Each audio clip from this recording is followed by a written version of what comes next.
Want to participate in a Don and Mike Show contest? How about this? You or a member of your household can only win once for 60 days. You must comply with any age limitations for each contest. For complete contest rules, send a self-addressed stamped envelope to the mighty WJFK, P.O. Box 3649, Washington, D.C. 20007. Thank you, and God bless. Don and Mike, there'll be no mollycoddling. You see if your mom can give my resume to Dennis Phillips? Because if I could get in a Broadway show, then I would have done it all. Film, television, and theater. The only thing left to be radio. That's just for ugly people. Now let's talk to Bob in Westchester. How are you, Bob? I'm great. How are you? Well, thank you. First, I want to say that I never missed a show, and I really appreciate it. Wow, that's listening. And I just want to say that I really appreciate the topic you're covering this morning regarding full-blown AIDS and the fact that just because people lead a lifestyle where they get the full-blown AIDS, it doesn't mean they're going to HE double hockey sticks just because they've, gotten the full-blown AIDS either from having an unclean taint or from being BM eaters on the Don and Mike Show. And I think that it really is interesting that although I believe I am going to HE double hockey sticks just for... Well, anyway, we hope that... Some interesting people. Well, anyway, we've been dealing... This episode deals with the inappropriateness of racial invectives and contains coarse racial slurs. Viewer discretion is advised. Everybody loves Don and Mike. Hey, kids, could I talk to you for about 30 seconds? This is Elvis Presley. I ask you to listen. Now, here's the song. And yes, the rumors are true. They smoke, they drink, they use bad language in mixed company. They're extremely rich, and they can flash more bling than most posses in this room. Rock stars they are, and God bless them for that. Listen up, you BM eaters. From Washington, D.C. on WJFK. From Baltimore on Live 105. And from Ocean City on 96 Rock. You can call Don and Mike toll-free at 1-877-365-3636. They're ready to believe. Uh-oh. Sounds like somebody's got a case of the Mondays. This is ghetto-licious. Oh, what a hoot, and so totally refreshing. Allen Line 1 is not available right now. If you haven't received your prize, hand over and kiss your ass goodbye. Half off from Infinity Radio. The Bear Down Chicago Bears and the Green Bay Packers in the Super Bowl 35 on the frozen tundra of Lambeau Field. For the Bears, it's found their last-ditch effort.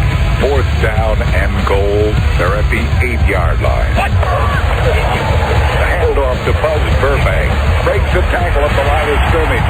He's at the 5. Sheds the tackler at the 2. Touchdown, Buzz Burbank.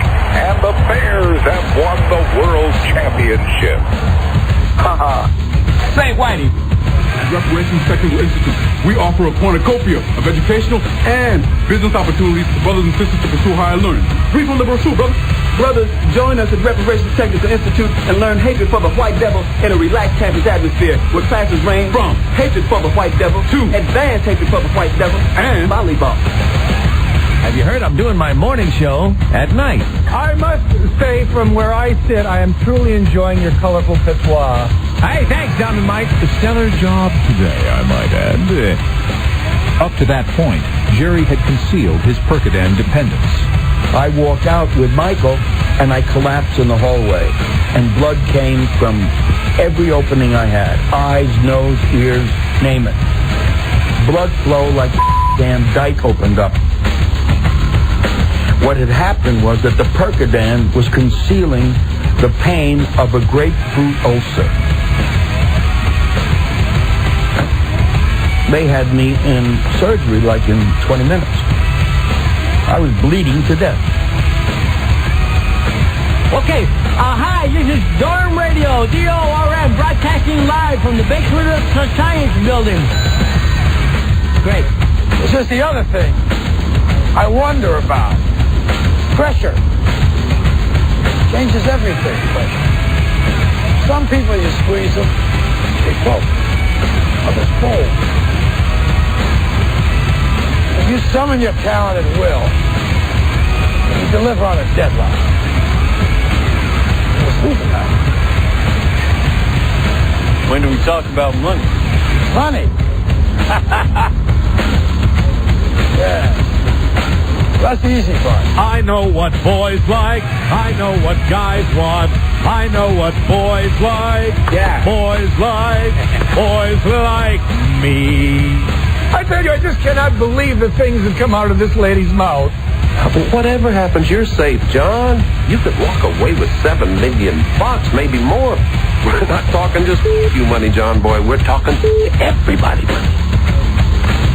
Everybody. Wish me luck. I just pray you get it. I really do. Thank you, John. I appreciate that. A bitter cold night. The Giants, with a victory against the Eagles tonight, could reduce the edge to a half a game. Not on camera now. We're in Philadelphia at Franklin Field. The score, the New York Football Giants 13, the Philadelphia Eagles 9. Hi. Okay. Hi, Don and Mike. We appreciate it. Thank you. Hi. Welcome to our show. Hey, Don and Mike. Lord, you don't know could fill a book. It's the Don and Mike Show, and they'll say what they wish. Where else would you rather be than right here, right now? Here they are. Oh, there they are, bastards. Here they are, starting defense for your Miami Dolphins. Look at them. I hate them. I hated him yesterday. Based on a true story, he was a neo-Nazi with one true enemy. Himself. A man of faith, a man of hate, and a soul torn apart. Viewer discretion advised. First time in franchise history that Miami wore the brown shirt. You know that? Good afternoon, Mr. and Mrs. the Widow Warren Zevon and all the ships at sea. Yeah. These two guys are closer than Rich Gannon's not so mildly crossed eyes. Don Geronimo and Mike O'Mara. You know, he thinks it about everybody. Last night I'm on the phone with him during the game, and he says, look, Rich Gannon is cross-eyed. Cross-eyed Rich Gannon. Except Rob, he can see the whole field at once. the Dixie Chicks are cross-eyed. Rich Gannon's not cross-eyed. Look at him. He's cross-eyed. 3:07. Much more music time. Don and Mike Show. A new episode on this Monday. September 8th. Right. 106.7 WJFK Washington. 105.7 Live 105 Baltimore. 95.9 96 Rock Ocean City. You can call us at 877-365-3636. Hi, Don and Mike. Buzz Burbank here. Hi, Anton. Is anyone listening? Hey, what happened? Shut up! Did you wash your ass today? Someone called for a doctor? Well, here we all are. Hi, yes, we're here. We're queer. We're doing the show. Hope you had a great weekend.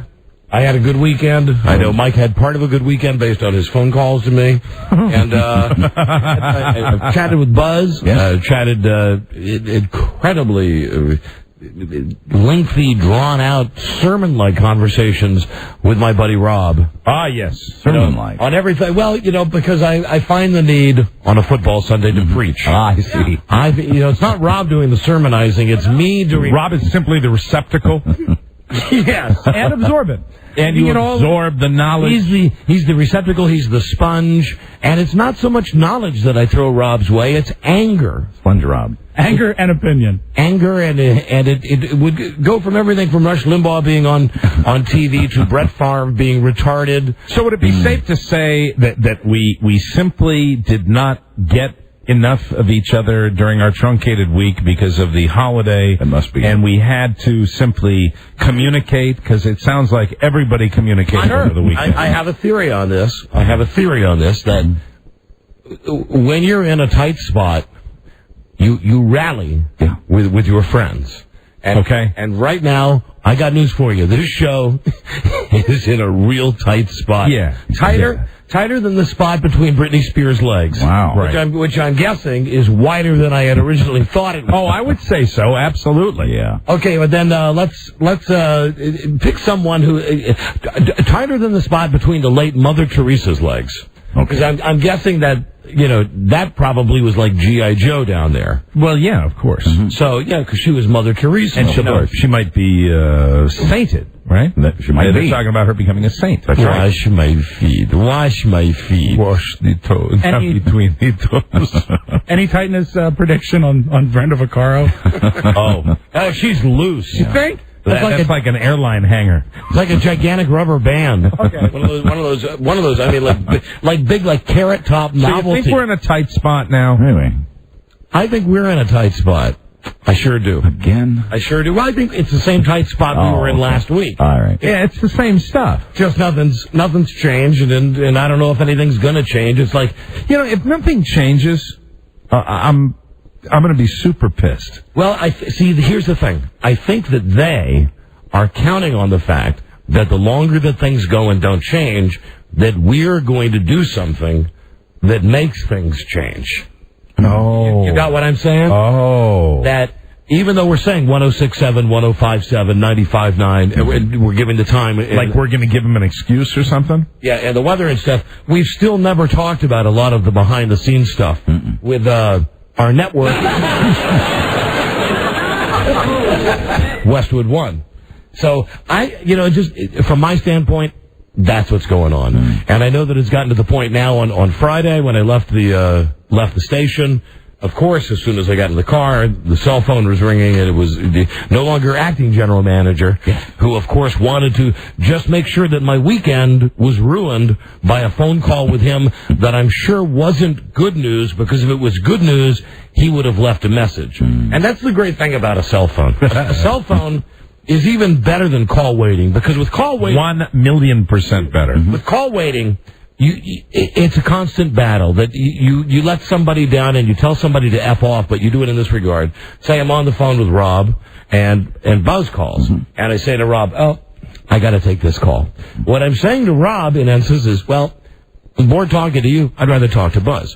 The great thing about a cell phone is that nobody's feelings get hurt, because I see it ringing. I see, oh, Alan Limewand. I just turn the phone off. I don't answer it. Then I wait a minute. I turn it back on to see if he's left a message. If it was good news or if it was something important, he would have left a message. So I'm continuing my motoring on Friday night, going home. Phone rings again. Alan Limewand again. Again. No, I'm not at 7:15 on Friday night.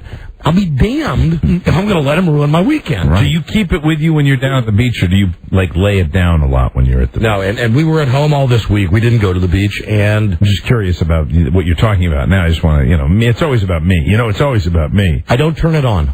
You don't? See, that's what I thought. On the weekend, I don't turn it on. Because sometimes it's, when we were on vacation, when I was trying to, when I just would hate to think it was ringing and you looked at it and you said, oh, it's Mike. No, see, you're not on that list. Yeah, I didn't think so. Good news for you. I just wanted to check, though, being as insecure as I am. Mike, you are... Of course, I never call you either. I really don't bother you a lot. You're relevant. I am relevant to you, yes, and I appreciate you reinforcing. You're relevant. Buzz is relevant. Robbie's relevant. Charlie's relevant. Joe is borderline relevant, and beyond that, and of course my wife is relevant, my son, but beyond that, everybody else is fair game. Even now, our agent, I don't necessarily know if I want to take the call from him. Because it's blah, blah, blah, blah, blah. Because it's really nothing. So, here we are hanging on by a pubic hair, doing this alleged nationally syndicated show. Let me just take a second here to wish happy birthday greetings to my mother-in-law, Big Frida, who today turns 80. Oh, this is the big 80. That's a huge birthday. Happy birthday, Frida. Way to go, big. We ought to call her. It's a big one. I think she might be embarrassed by it. Well, but it's a big one. Hi, this is Don's mother-in-law, Big Frida. There she is. When my mom celebrated the big 80, it's a great milestone. Most people don't get that. Well, we spoke to her this morning. Most men don't get there. Yeah. Isn't that sad? Literally. Yeah. Doesn't that suck? It very much is. Yeah. Oh, about men. And maybe I will call my mother-in-law here in a second. I don't know if you caught during the games yesterday, the new NFL Viagra pill with Ditka as the spokesman. Is Ditka hawking Viagra? Yeah, except they don't ever come out and say that it's Viagra. No, like with the Rafael Palmeiro ads in baseball, they do the same thing. But, they don't really say what it's for. Hold on, here it is. There's an ad for it. I saw an ad. So here it is right here. New choice here now. Levitra, proud sponsor of the NFL. Is that it, Buzz? Levitra, yeah. Oh, look. Ask for it by name. And how could it be that Buzz is holding a box of the product? I don't know. I guess I'm on the mailing list, apparently. I don't know. Well, they just sent it to you? No, I mean, I have it. Let's just leave it at that. Wow, it's stuff that makes your your baloney. Did they contact? You could make tons of money if only I had you more. You could make tons of number 3. No, don't they pay people gazillions of dollars to endorse that product? Yeah, sometimes they do. But so you're a user? I have experimented with it, yes. What hasn't he experimented Excuse me, Rob, I just kicked my water over that. Wow. Is that the pills or the ointment? the pills. The ointment, you just have to keep rubbing and rubbing. I'm waiting for the suppositories. Keep waiting. Did you catch the very subtle symbolism in the commercial of the guy who's maybe like 55 and he can't throw the football through the hole? Yes. And then I didn't think of that when I saw that ad. It's a football hanging from a rope. I know exactly what you're talking about. And he throws it through the hole. And his wife comes out when he's throwing it through the hole, and she's like, "Whoa!" And then he throws her down. And, oh wow! Takes her from behind. I'm sorry, but I don't think we should get off of this, so to speak. You have it. Yes. You held up the... How many pills do you have? There's just one left. He has everything. How many have you taken, Buzz? 2. You took 2. Why do you have it with you? 3 in this little sample. My doctor gave me a sample, as doctors are allowed to do. I hate to be personal. Feel free to ask. Do you have any type of dysfunction? No. It's an enhancement, Buzz. For some people, it's a recreational thing. But why would your doctor give you something if it was recreational? Well, because Buzz has a cool doctor, Dr. Bombay. Do you have a cool doctor? Yeah, I do. But he didn't give it to me for recreational purposes. He gave it to me for experimental purposes. So did you lie to your physician and say, no. I need... No, there was no need for lying. I'm grilling you. Yeah, you are. I'm grilling you here because I'm curious. Yeah. We're talking about prescription medication. There's only so much I can say. Okay, can I ask you a question? Sure. This would be for all the people that might be in need of that product. Mm-hmm. Viagra, or what is it called? Levitra? Levitra. So we got Viagra, Levitra. What would the difference be between Viagra and Levitra? You can?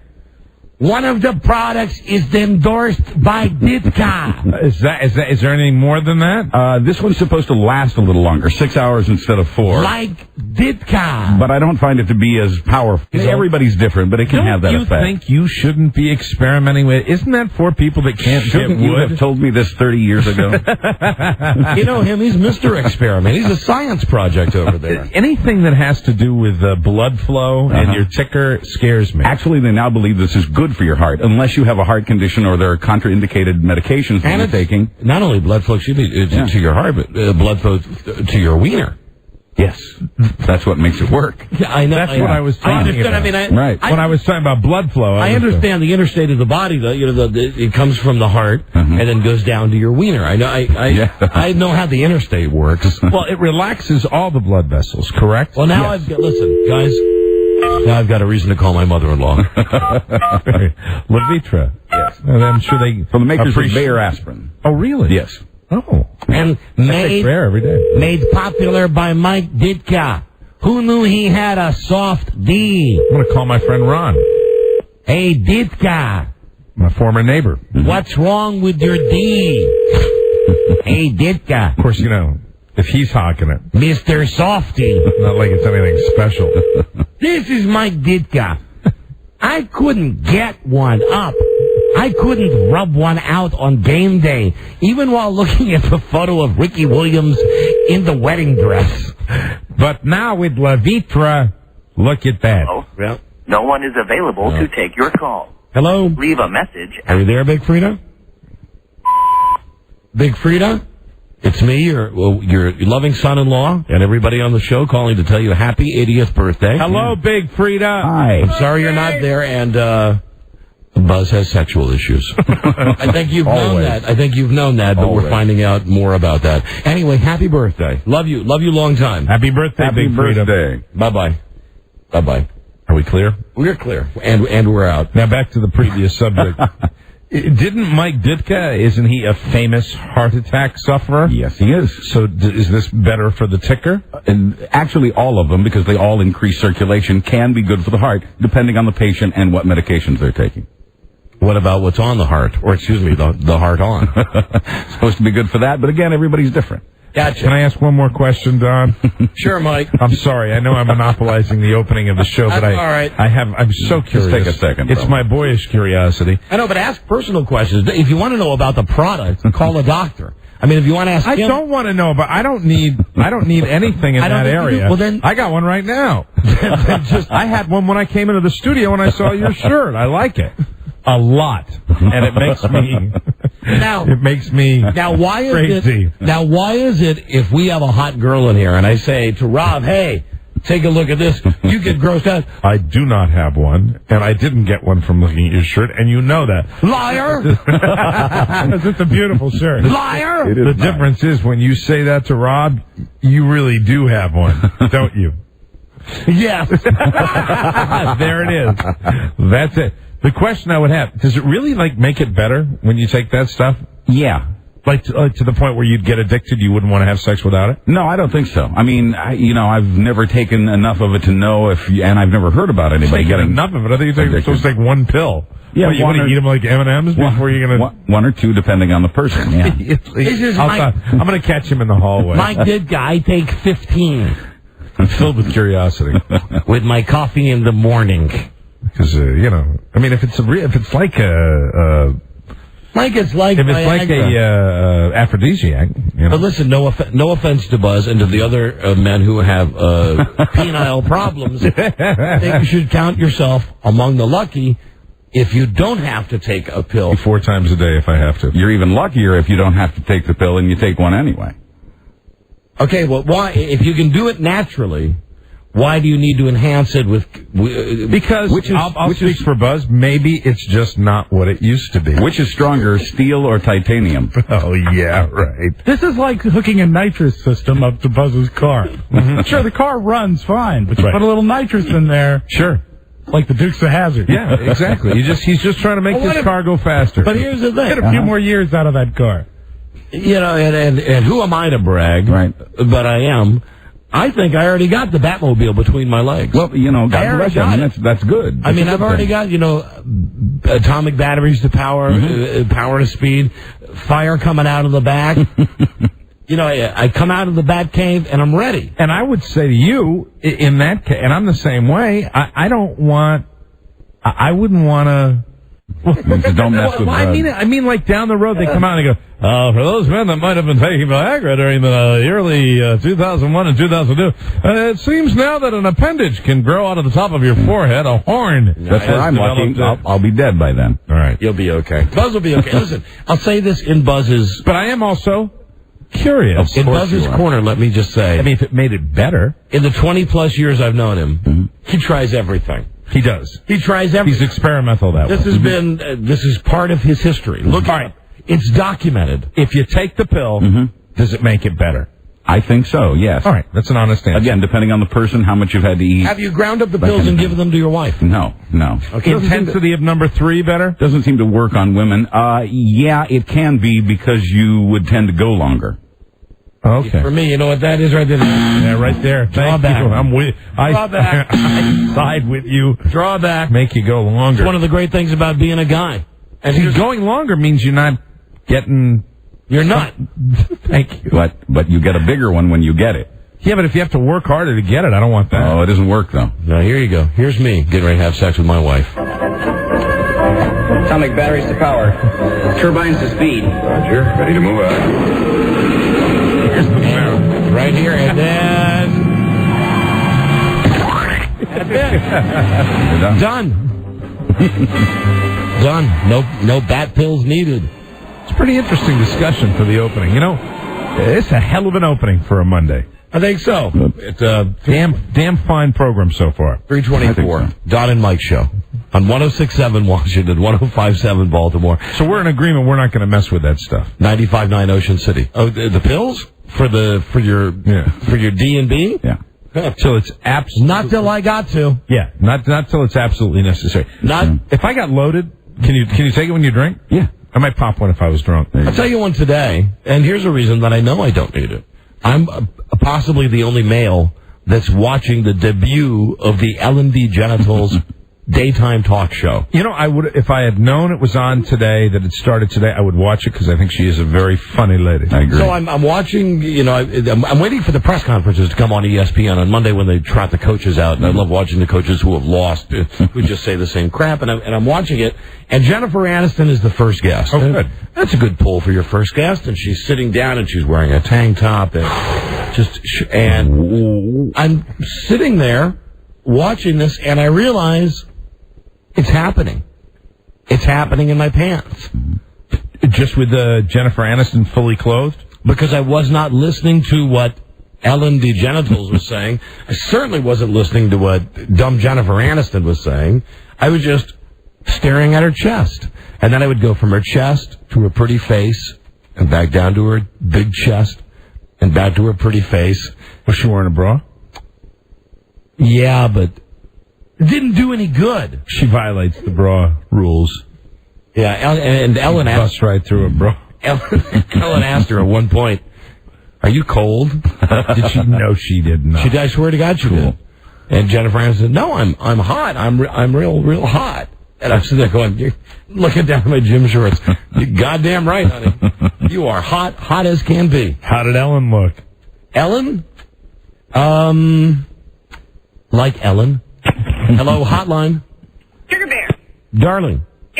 if Buzz brings one on Saturday, I'll try one. All right, well, now I would be up for that. We were socializing with the Burbanks this weekend. Not with them, not Right. at that second. Okay. I know, but that... Later on in our own private. But here's the thing, though. With Did you, Frida just say she'd try it? Yeah, but I need something that would speed you up, not something that would make you last longer.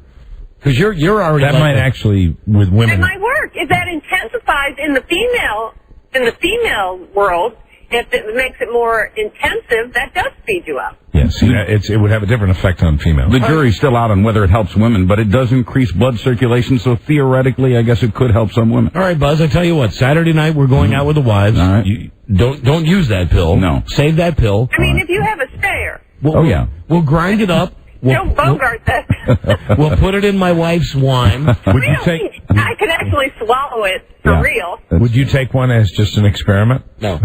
Just for the show? No. I'm sorry. I'm very protective of my genitals and the things that come out of them. I completely understand that.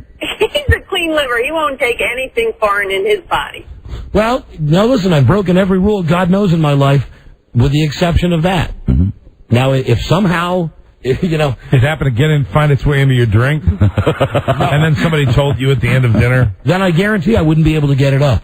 Remember, the biggest sexual organ in your body is your brain. That's right. Mike, now don't look at me funny. That's the way you said that. But that's a fact. You looked so serious when you said that. Because that's what made me laugh. Even if somebody faked me out and said, "I put that in your drink," I would immediately know I'd be soft. Well, I don't think you need to do it for the show because you have proven reaction from Buzz already. You have the male point of view. I'm willing, as a great personal sacrifice, to give the female point of view. Yeah, the only thing I was thinking, Frida, is that Buzz, I don't know if you know this about, I know you don't believe this about Buzz, but Don and I both know the truth. Buzz is not always on the up and up about stuff like this. He's hanky, he's tricky. What do you mean by that? He's a trickster, he's not... How do you mean that? He always like, he's like those guys on the other half, He says the things that the ladies want to hear, you see. He doesn't give us, the guys on the show, the real lowdown on what's going on. I think the information that Buzz is relaying is well documented. Mm-hmm. All right, darling. Well, listen, I'm up for the experiment. There she goes defending you again, Buzz. I'm up for the experiment. Buzz, bring the pill on Saturday. Okay. Bring the pill. We'll have my wife chew it up and eat it in front of us, and then we'll see what happens. Well, at the end of the evening, because I don't want to, How fast does it take to react, Buzz? It takes about an hour to kick in. The new one, an hour on a full stomach, 15 minutes on an empty stomach. I think you'll be okay there. He's like Ask the Pharmacist. He's got a thin candy show. All right, baby. We got to plan this better, because I want dinner. I mean, I have my priorities, so I don't want any of this empty stomach business. Yeah, so just think, you'll be fine. And then we'll be tired when we get home. So, on Saturday night, we can't wait an hour either. So we go out with the Burbanks Saturday night. We come home, and in essence, I'll be having sex with Mike Ditka. Yeah, right. You'll be taking the Mike Ditka D pill. It's an interesting way of putting it. In your case, it'll be the Mike Ditka V pill. I'll look at my Palm Pilot, see when I can squeeze it and you in, okay? All right, babe. I love you. Love you, sweetie. See ya. Bye. Sex with Ditko or Buzz, because it's actually Buzz's pill. It's going to be a hell of a party. You know, they swing. It always is. I know they do. I know they do, and she knows that they do. But if you take it like before you eat dinner, she's right. Especially the guys. You guys might be ordering a whole pie. Anyway, listen. I just mentioned that What's that man doing in the hall? Oh my God. Oh my God. Oh my God. Oh my God. Oh my God. Gray Davis. Listen, I got weekend stuff here, but I was telling Mike in the office before the show. I love the fact that this guy Gray Davis is now finally making fun of Arnold because he can't say California. And I don't have Arnold's exact response, but when Arnold was answering the question of the fact that he can't pronounce California, he used broken English again. Yeah. Yeah, he did. He was trying to, and he had the curled lip, Arnold, angry response. The thing that pisses me off. I can say California. He does not like the way that I say California because I don't say California. But the word that do use in this situation, he doesn't like the word recall. That was how it ended up. You know, and what irritates me with the great state of California and the media coverage out there of this race is they didn't get that. They didn't get video of Gray Davis saying that about Arnold. They had him, saying it was just a joke. But I would have liked to hear him if he's having a little exchange, You should elect a governor that can pronounce California. That's great. So good for Gray Davis. Before we get to the weekend, I got a ton of weekends. So let's get to the phones. Hello, WJFK and others. Don and Mike show. Hello. Don and Mike. Howdy. Radio guys. How are you? Hi, we're doing great. I have penile erectile dysfunction. Oh, you do? Yes, I'm 36 years old. I got it because I have diabetes, and I lost everything 3 years ago. And again, sir, what is it that you suffer from? Erectile dysfunction. Yeah. We feel for you. The audience feels for you, sir. Yeah, very sympathetic. Do you take anything for it? They're with you. Well, I tried Viagra. My doctor gave me Viagra, but it didn't work. Uh-huh. I had one pill, then I tried 2 pills, and at one time I tried 3 pills at one time. Nothing worked. Did you ever try actually putting them right inside? The hole? Yeah, inside the hole. Pretty much. But the only thing I had... Can we say the pee hole? Why take the pill? Let your body break it down with the amino acids and everything else, and why not just put it right in? Because it would burn a hole clean through it. And if it worked, it would be like a BB gun. You'd put your eye out. Well, since the pill didn't work, my doctor prescribed something else. It was an injection that I had to take. Ooh. Oh, like every time you want to get one, you take an injection? Yeah, but the problem was the injection... All right, enough. Goodbye. Thanks. See ya. See ya, freak. Hello, Don and Mike show. Yeah. That makes him feel better. Sorry, Buzz. I'm sorry. It was a guttural reaction. I understand. To getting freak. You mention that every time you wanted to have sex. They say it really hurts too. Yeah, I have to take blood pressure medicine, and I found that the side effect of blood pressure medicine is getting the small d. It does not. Typical. Ask your doctor for new medicine. No, so what I did was I started... Suffer with a high blood pressure. I started... Well, I mean, you'd think that high blood pressure would help that. What's good, a good F session or a heart attack? Well, if it's going to be your last deed you do on Earth, I'd rather have a good... Yeah, but there's a happy medium. I mean, you probably can find a way. You don't have to make sure just you want to get laid one time and you go off your medicine to make your head explode. Well, but it might be the greatest sexual pleasure you've ever had, though. Come on. Imagine. You really think so? Come and go at the same time? Now, how often do you have those, I mean, really, like the kind where you just, you start crying afterwards? Doesn't happen that often. Oh, every once in a while. Every once in a while you have that, but I mean, you can't count on that. And then you go off your medication and you go, that wasn't as good as I expected. And you lock up. Hey. Hello, Don and Mike, WJFK. Hey, what up, Don? What up, Mike? Hey. Hey, what up, Buzz? Hey. Hey, Buzz, get your lazy ass up and do something for a change, man. Stop sitting around there and laughing. Okay. What the hell was that about? Jerry Lewis, I want to thank you guys because Jerry Lewis sent me a package last weekend because of you guys. Well, did he send you some penis pills? No, he sent me a package of crutches, and he sent me some eyeglasses. Now I can walk and I can see, thanks to the Don and Mike show. Jerry Lewis sent you glasses and crutches. Yes, crutches. Really? So you can walk and see? Yeah, I can walk and see. And before that, you were unable to walk and blind? Man, I was crawling around the house. Bumping into things? Before the show. Hey, Rob, we've still got all those Jerry tapes we've never not played, right? I want to thank you, Don. I want to thank you, Mike. Thank you, guys, for help save my life. Okay, there you go. It's another Jerry Lewis success story. Jerry sent him glasses and crutches. All right. Hello, Don and Mike Show, JFK, Live 105, 96 Rock. Hello. Hello, I'd like to speak with Don and Mike, please. Oh, please. Must we dance this dance every day? When you hear the distinctive whoosh on the telephone, and I say to you... Turn the box down with the knobs on it. I says, Don and Mike Show, JFK, Live 105, 96 Rock. And you're Don, still... Turn the box with the knobs down. Listening to the radio. And now I think he's gone. And then he just hung up. He hung up. So sad. He hung up. We were going to give him some free Levitra. Because I could not control my anger. Hello, Don and Mike Show on JFK at Live 105, 96 Rock. What's wrong with you, Don? I don't know, Mike. My D is fine. Here, have a little Levitra. Hello there, Don and Mike Show. Hey, how about that Brett Favre? How about him? He's a retard. What can I say? Thank God I didn't start him yesterday. You know, we're going to do an entire segment today about our fantasy football teams. And you know, he didn't look good, Domingo. No, he didn't look good yesterday. Thank you, though. That was great. Thank you. That was great, wasn't it? It's really great. That was a good call. It's like Jack Can't Cook meets Kermit. Hello, Don and Mike, JFK, Live 105, 96 Rock. Hello. Say, isn't your biggest sexual organ your skin? No. Your biggest sexual organ is your brain. I think your skin's a lot bigger than your brain.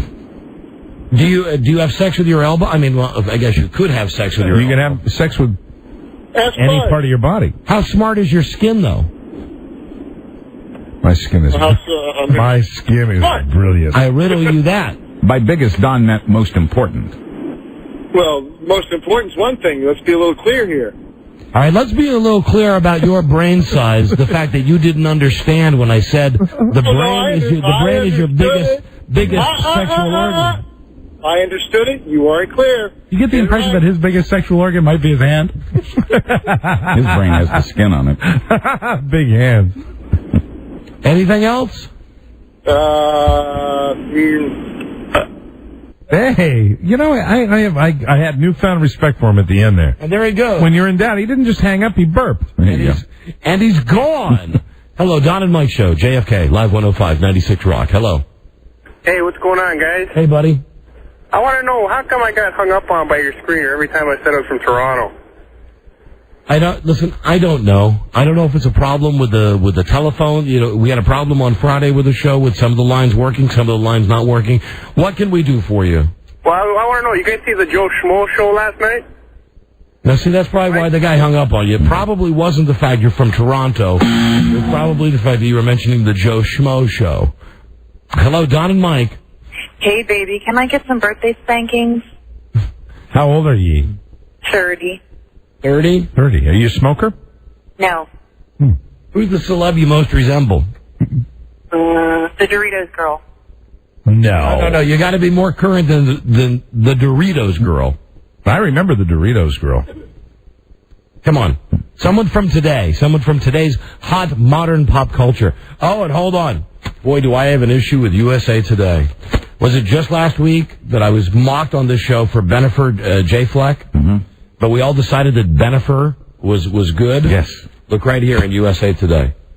Page 3D. Look how they're referring to him. Benifer. Benifer Countdown. Once again, you are ahead of your time. Benifer Countdown, and you mocked me. Now, wait a minute. I think they owe you money. Benifer, sure that's mine. That is yours. Really, I made that up.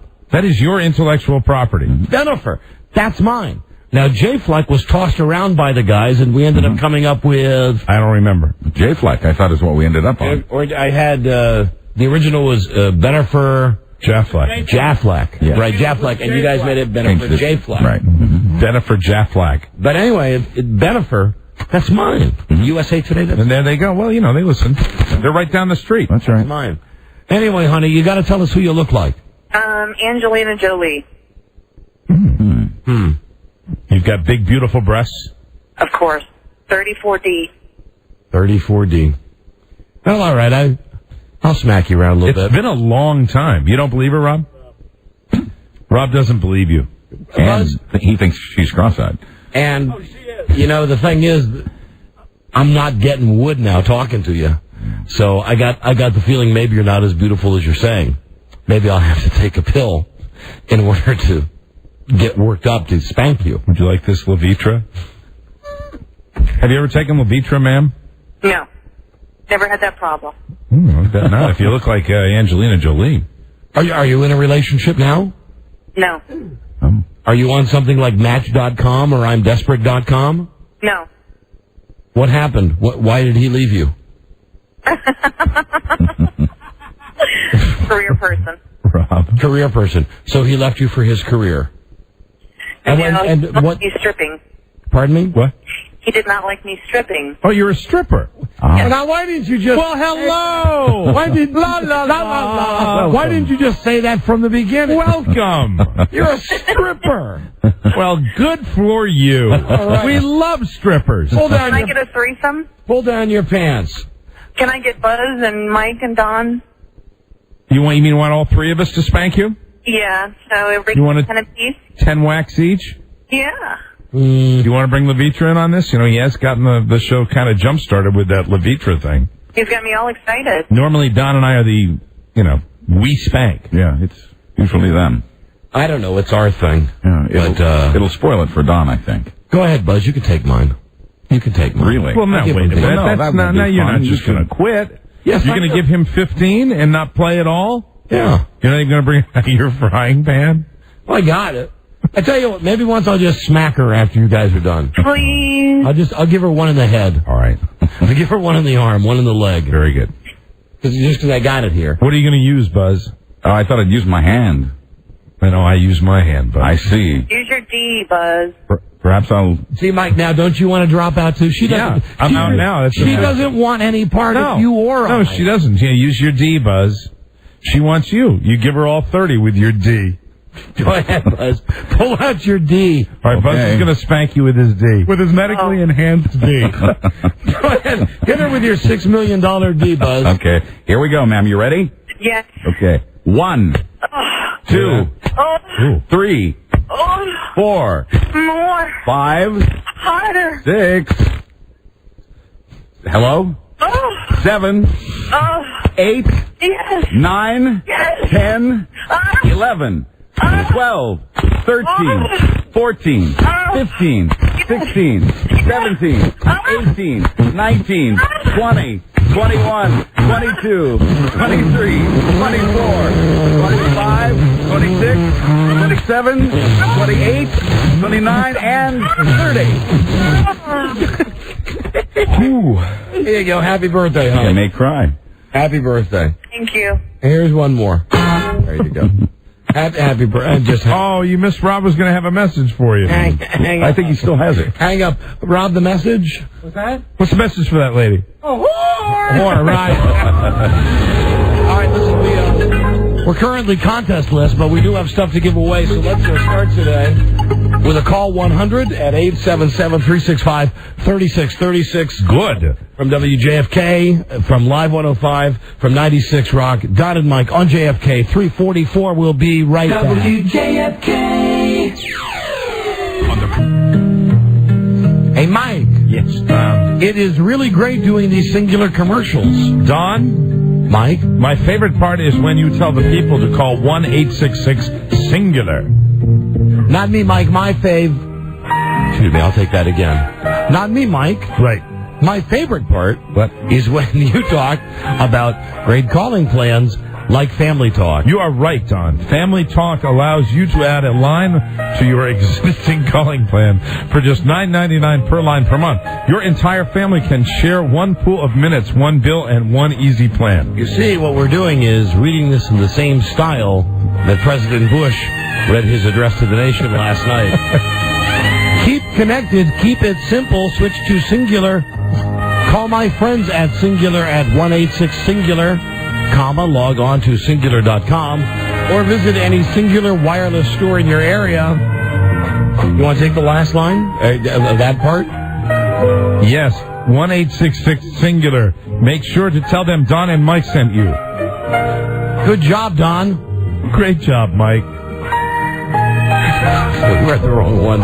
Certain restrictions apply. Okay, well... See any what? Got a break. Okay. 3:54. Here's the weather for Washington, Baltimore, Ocean City. According to Buzz, are you making this up or is it real? Half and half. No rain but cloudy tonight, tomorrow. Low 65, high tomorrow 75. JFK. Right now 76 in D.C., 81 in Baltimore, 76 in Ocean City. Me? That's why the bosses sent me out here. They wanted me to make sure none of the other crews robbed the joint. Like these two balloon heads over here. They were going to try to bang us out of $200 grand? Yeah, right, I'm sure.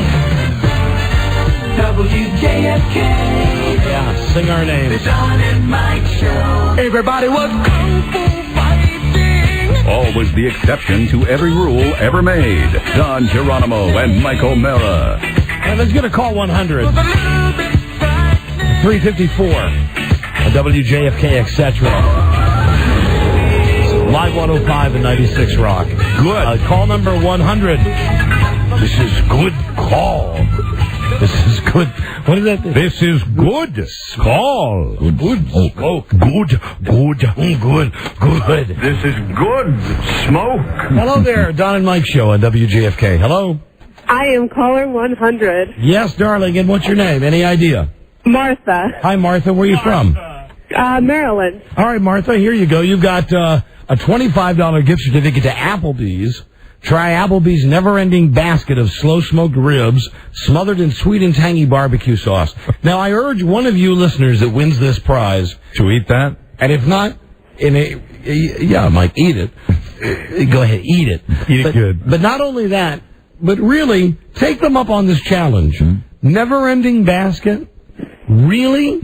Could you really sit there for 6 or 7 hours and say, Garçon, another basket, please? My friends and I go to a rib place where they offer, like, all you can eat. Or as much as you can eat. That's the way of putting it. We stop when we're through. Anyway, that's Applebee's. Go check that out. And that place, of course, is Applebee's. Of course. Check out the big brain on Brad. You've won an Inside the NFL prize pack. Check the premiere of HBO's Inside the NFL when Bob Costas, Chris Collinsworth, Dan Marino, and Chris Carter return. That's Wednesday night at 10 on HBO. And you want a Cradle to the Grave prize pack and a free pizza and an order of breadsticks from Papa John's. I'll tell you one thing. We're worried about your cholesterol on this show. We are indeed. We're worried about your health. We're worried about carbs. We're worried about fat. Go to Applebee's. Get the never-ending basket of ribs. I'm sure they'll bring you bread with that, too. Go home and then chase that with the free pizza and breadsticks from Papa John's. And they bring you extra butter if you ask for it. Order Cradle to the Grave tonight on demand, pay-per-view, starting every half hour on digital cable from Comcast. And thanks for listening to the show. Thank you. Thank you. Hold on just a sec. That's a well-fed woman right there. There you go. That's right. We gave her the never-ending basket. I like the never-ending. I think never-ending is much nicer than all you can eat. Yes, I think all you can eat and kids eat free are overdone slogans in this country. Well, I know from Ocean City that they've changed a lot of the all you can eat. Yeah. It's like, you might as well write, hello, fat ass. Yeah, all you can eat, put it in your mouth with a funnel. All you care to eat. All you care to eat? That's the new way they're putting it, all you care to eat. Well, the people that go to those places, though, as somebody who goes to those places myself, It's really not all you care to eat. It's what you can really manage in your. They don't care until you see the mouse ear, until you see the rat claw, until you see the cat tail. All you care to eat until there's a dropping on your plate. There you go. Hello, Don and Mike Show, WJFK, Live 105, 96 Rock. Hello.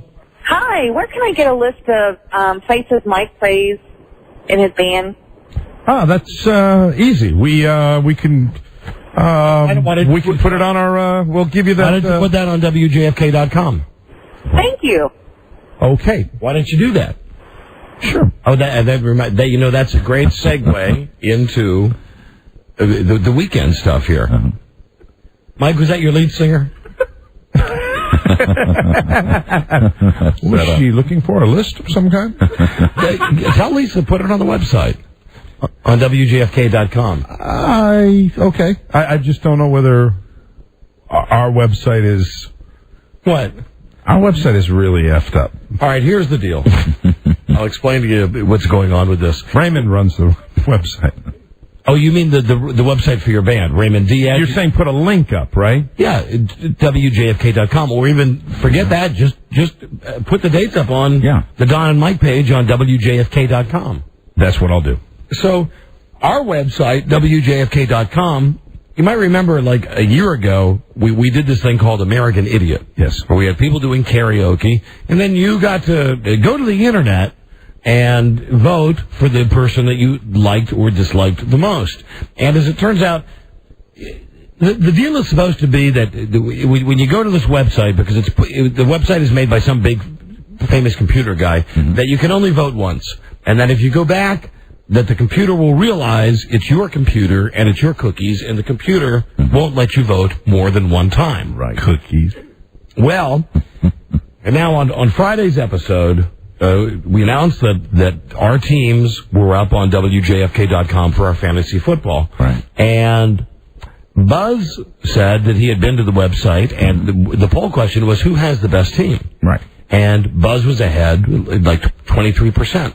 So Buzz sent an email to Bart down at Clemson saying, hey, Bart, because Bart, there's a separate webpage that we have just for our fantasy football league, right? And there's a little announcement message board there, and Bart wrote a message saying, right, I will have the greatest team in all of the land. So Buzz sent Bart an email saying, hey, Bart, you might think you have the greatest team in all the land, but according to WJFK.com, 23% of the people think that I have the best one. And he put the little smiley face after it. Right, so right. Buzz just busting his balls. Right. So about 8 o'clock on Friday night, phone rings. It's Bart. He says, hey, Dad, I got an email from Buzz. I said, yeah? And he reads it to me, and I laughed. And I said, oh, come on. Buzz is getting into fantasy football. Don't worry about it. Besides, everybody's team is, I gave him the whole thing. Everybody's his first week, who knows. He said, no, go to the website right now. And I said, Barty, I'm all the way downstairs. He said, come on, go to the website right now. So I go up and I turn on WJFK.com, and I click on the Don and Mike page, and right there, Bart has suddenly leaped ahead of Buzz. And this is just an hour and a half after Buzz has mentioned this on the air. Right. Now, because I'm naive, I said to Bart, you know what? It's probably the fact we talked about it on the air. A lot of listeners went to the website and voted for you. And he said, no, nobody's voted for my team, Dad. And I said, well, how do you know that? He said, because I voted for myself. And I said, well, now, we went through this with the American Idiot contest. How did you do this? And he said, I have a program that resets my cookies. And they said, wow, I'd like to get that. Well, Buzz has that. We have that at our home as well. Easily done. Yeah. Does that have anything to do with the Levitra discussion that we were having earlier? Yeah, No, there can be some overlap. Getting your cookies reset. So now I'm on the phone with Bart, and while I'm talking... How many times has he voted? I think he voted for himself something like 58 times. Okay. And his plan was to just let this program run continually until he had 100% and everybody else had 0%. And I said to him, no, knock that off. Right? It's enough. You've gone ahead of Buzz in popularity in this worthless, meaningless, poll thing. But my point here is, again, we've seen that a website connected with WJFK is easily hoodwinked. It's like a bank that's got a big sign out front saying, "Today's the day they're dropping off $1 million in unmarked bills. The vault will be open. Come right in." Right. Absolutely. And if only I had known this, Thursday night when we were at the Redskins-Jets game, right? The guy, Dave, the guy from the website, walked up to me and said, hey, Don, I'm Dave. And I, Dave, I don't know you from a hole in the wall. I'm Dave. He says, I'm the website guy. I said, oh, how you doing? He said, what do you think of the website?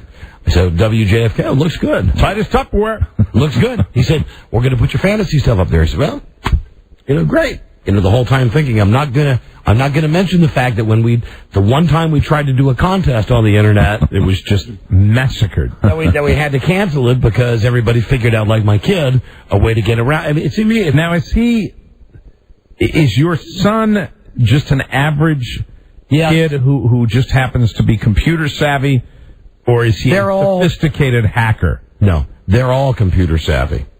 Buzz is computer savvy. Mm-hmm. Because my wife has shown me now, I have no idea what I'm doing, but I'm computer savvy because I know what keys to push to make things happen. See, I don't. Well, I know how to click on the icon and get to the internet. And there's a lot of people that know a hell of a lot more than we do.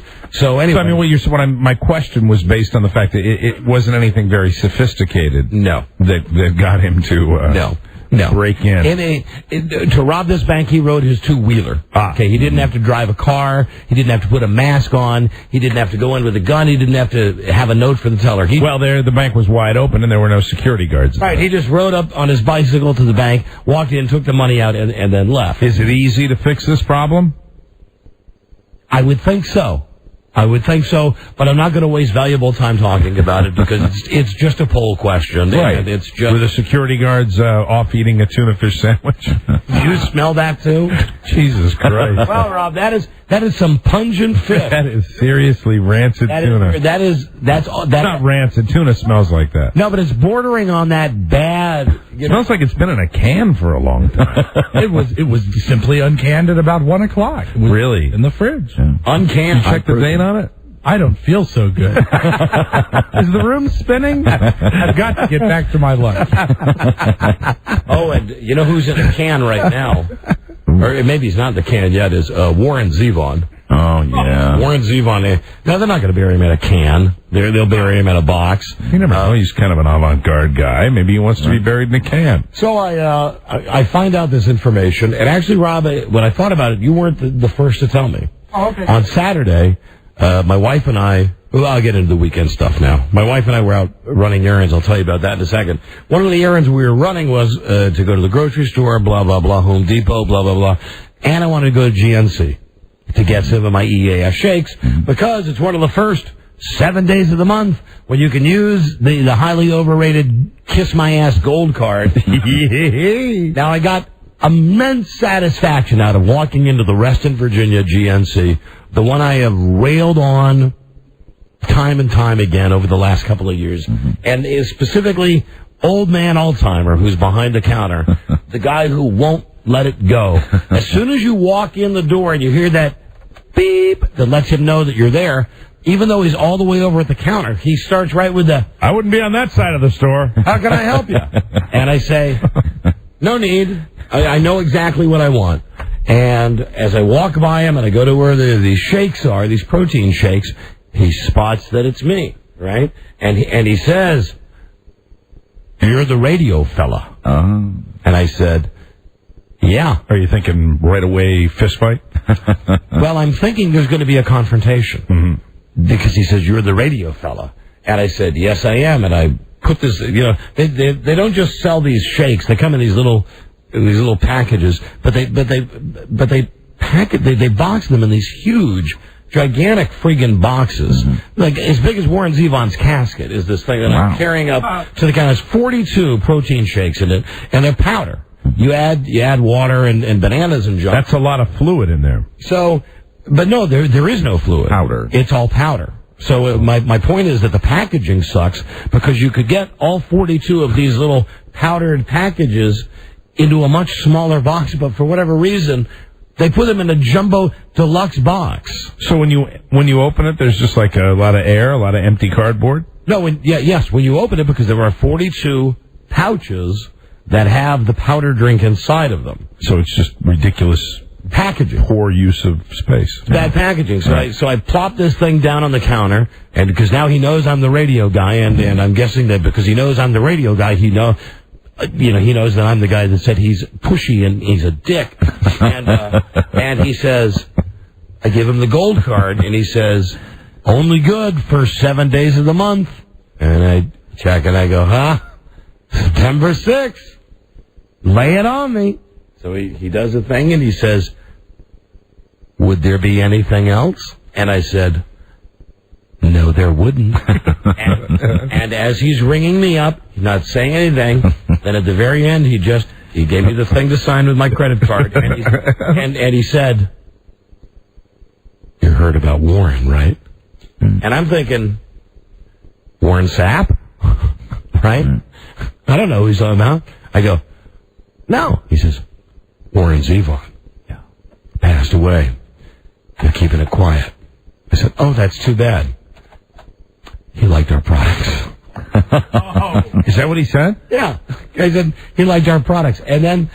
did he shop in that store? I couldn't help myself. I guess he had been somehow associated with... I couldn't help myself. I didn't know it's in poor taste. I said to the guy, well, they didn't help him a lot, did they? What did he say to that? Nothing. Yeah. The guy says... What do you... I mean, the guy just died. You said he liked his products, and you're selling nutritional supplements. I believe... And when I went back and analyzed the situation, I think the old guy, by acknowledging the fact that I'm the radio guy in the GNC in Reston, he knows that I said I don't like the service there and that he's too pushy. And I think... Do you think he knows that? Oh, I mean, are you 100% sure? Yeah, because, I mean, wouldn't he give you more attitude? He didn't ask me if I need anything else. So you totally modified his rap. Yeah, it was. I went right to the part where the shakes are. I got my box, brought him up. He rang it up.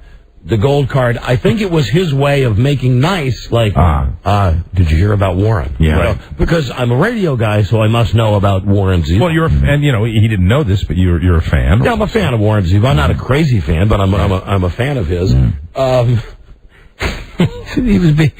He was a big believer in our chain. And at that point, it was an awkward moment, and I just said, sure didn't help him a lot today, did it? And no comment at all? The guy said nothing. Said nothing. And I said, all right, I'll see ya. And I noticed on the way out, I hadn't caught this on the way into the store. Eyes boring into your head. On the way into the store, I had noticed he had a Warren Zevon CD on. Sure. Oh. With like a... you know what it was? His tribute to Warren. It was he's probably like Warren Zevon was probably his guy. I guess so. So he probably, as you turned around and walked out and chose not to look back, he was probably just giving you one of those real looks, Yeah. Like, you'll be sorry, Pee Wee Herman. Whatever. It was a little bit of revenge for me with the GNC. Yeah. Well, he's caused you, I remember your last discussion of that, he's caused you a great deal of angst. Tired of going in there and always, do you know what you want? Can I help you with anything? Do you think that's right? You can get chocolate, vanilla, and strawberry. If you come in on the first day, shut up. You don't need that. But I think it's nice that Warren waited to the first 7 days of the month to pass away. Hell, he's a big supporter of the chain. And is Letterman live tonight?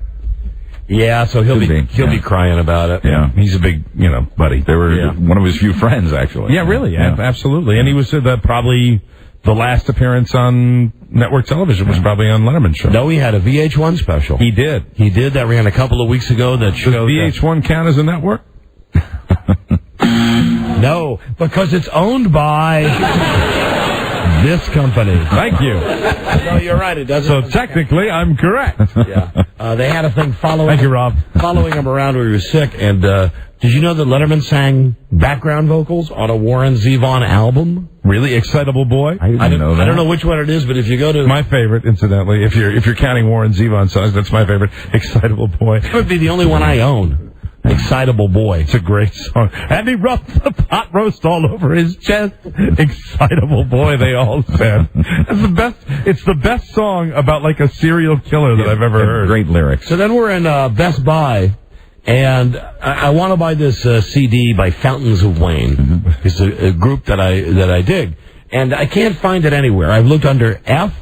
I've looked under W. I've even looked under O. So at one point... Was it right? I just want to tell you, though, to slow down. Stop leading this jet set lifestyle that you're leading here. When did you go right from the GNC to the Best Buy? Is that what it is? I did mine. I think of that line in is it Old School? Where he said, "Well, we got a pretty big weekend planned." It's my crazy life now, and it gets crazier. But I'm telling you, it was nonstop from about 3 o'clock till about 8 o'clock. Welcome. It was just crazy. Wait, yo, Nick, look at this right here. You need to hit this. Oh yeah. No, I appreciate it, but I told my wife I wouldn't drink tonight. Besides, I got a big day tomorrow. But you guys have a great time. A big day? Doing what? Well, actually, pretty nice little Saturday. We're gonna go to Home Depot. Yeah, buy some wallpaper, maybe get some flooring, stuff like that. Maybe Bed Bath & Beyond. I don't know. I don't know if we'll have enough time. Okay, so yep, that's my life now. No kid, that's my life. Yep. Hold on, we're finding out about Warren Zevon, the album that Letterman was on now. He's moving right along. Actually, really on an album? Yeah, as a background singer. That's pretty funny. Wouldn't surprise me. Warren Zevon, dead at 56. And, you know, I'm looking at this bio on the Microsoft, MSN. Mm-hmm. No mention of GNC. Huh. No mention of GNC. Go figure. Scroll down. Well, somehow your guy at the GNC seemed really plugged into him. Like they were simpatico or something. He's a big supporter of the chain. Big supporter of the chain. Well, Not on this. Not there? Let me keep looking. All right, well, don't worry about it, Rob. But it's important. But you're standing like 1 inch behind me. Isn't it nice? Well, also, you know, and I wouldn't want to diminish your guy at the GNC and get into a fight with him, but really, if you're doing the holistic approach to the big casino, which Warren Zevon had, you load up on the vitamins. You eat a tremendous amount of vitamins. On this VH1 show, they also showed him drinking and smoking. Oh, really? Right to the very end. Hey, man, if you're going to go, you're going to go. That's what he said. And I think at one point he may have tried this health food thing. Okay, hold on. We found it. Hold on. Late show. Late show host David Letterman provided backing vocals on his song Hit Somebody.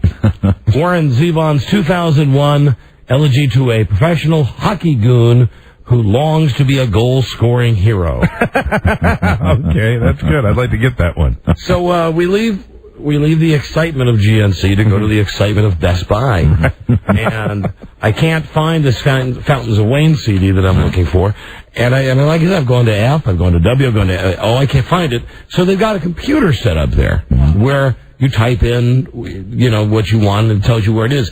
Well, as I found out, apparently, if you're just a regular Joe customer, you're not allowed to touch the computer. You have to wait for the Best Buy guy to come over and tell him what you want, and then the Best Buy guy does it. So the guy walks up, and I'm just typing in Fountains of Wayne. Right. And I hit enter, and the guy comes up and goes, swear to God, he goes, dude,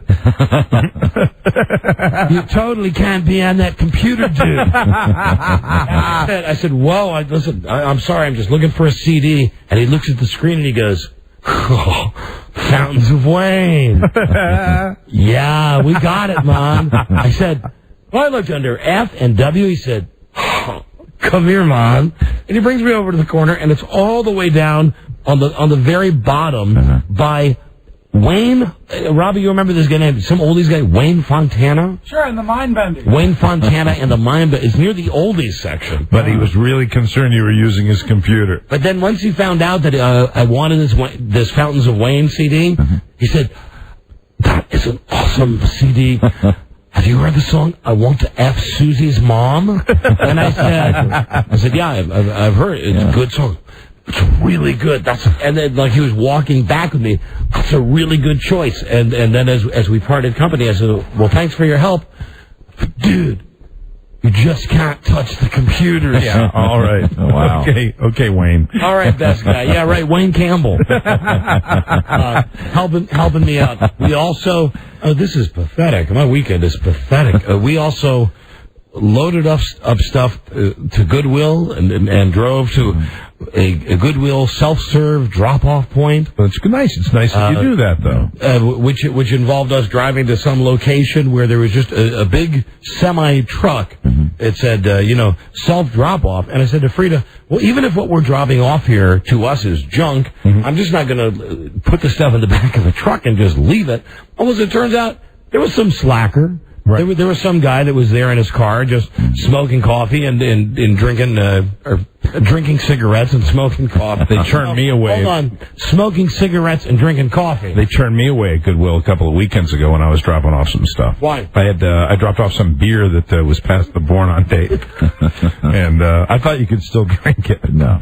And it wasn't that at all. So they didn't accept alcohol. But the stuff that we were donating, once the guy got out of his car, I couldn't help but mention, aren't you warm? It was like 85 degrees, and he had, like an M&M knit ski cap on, and he had long sleeve black shirt and pants and all the chains and junk. I bet it smelled good in that truck. And he was in his car. Oh, his car. Stuff was in the trunk, and as we were unloading, once again, it just hit me that I'm in the wrong place because we pulled out a croquet set.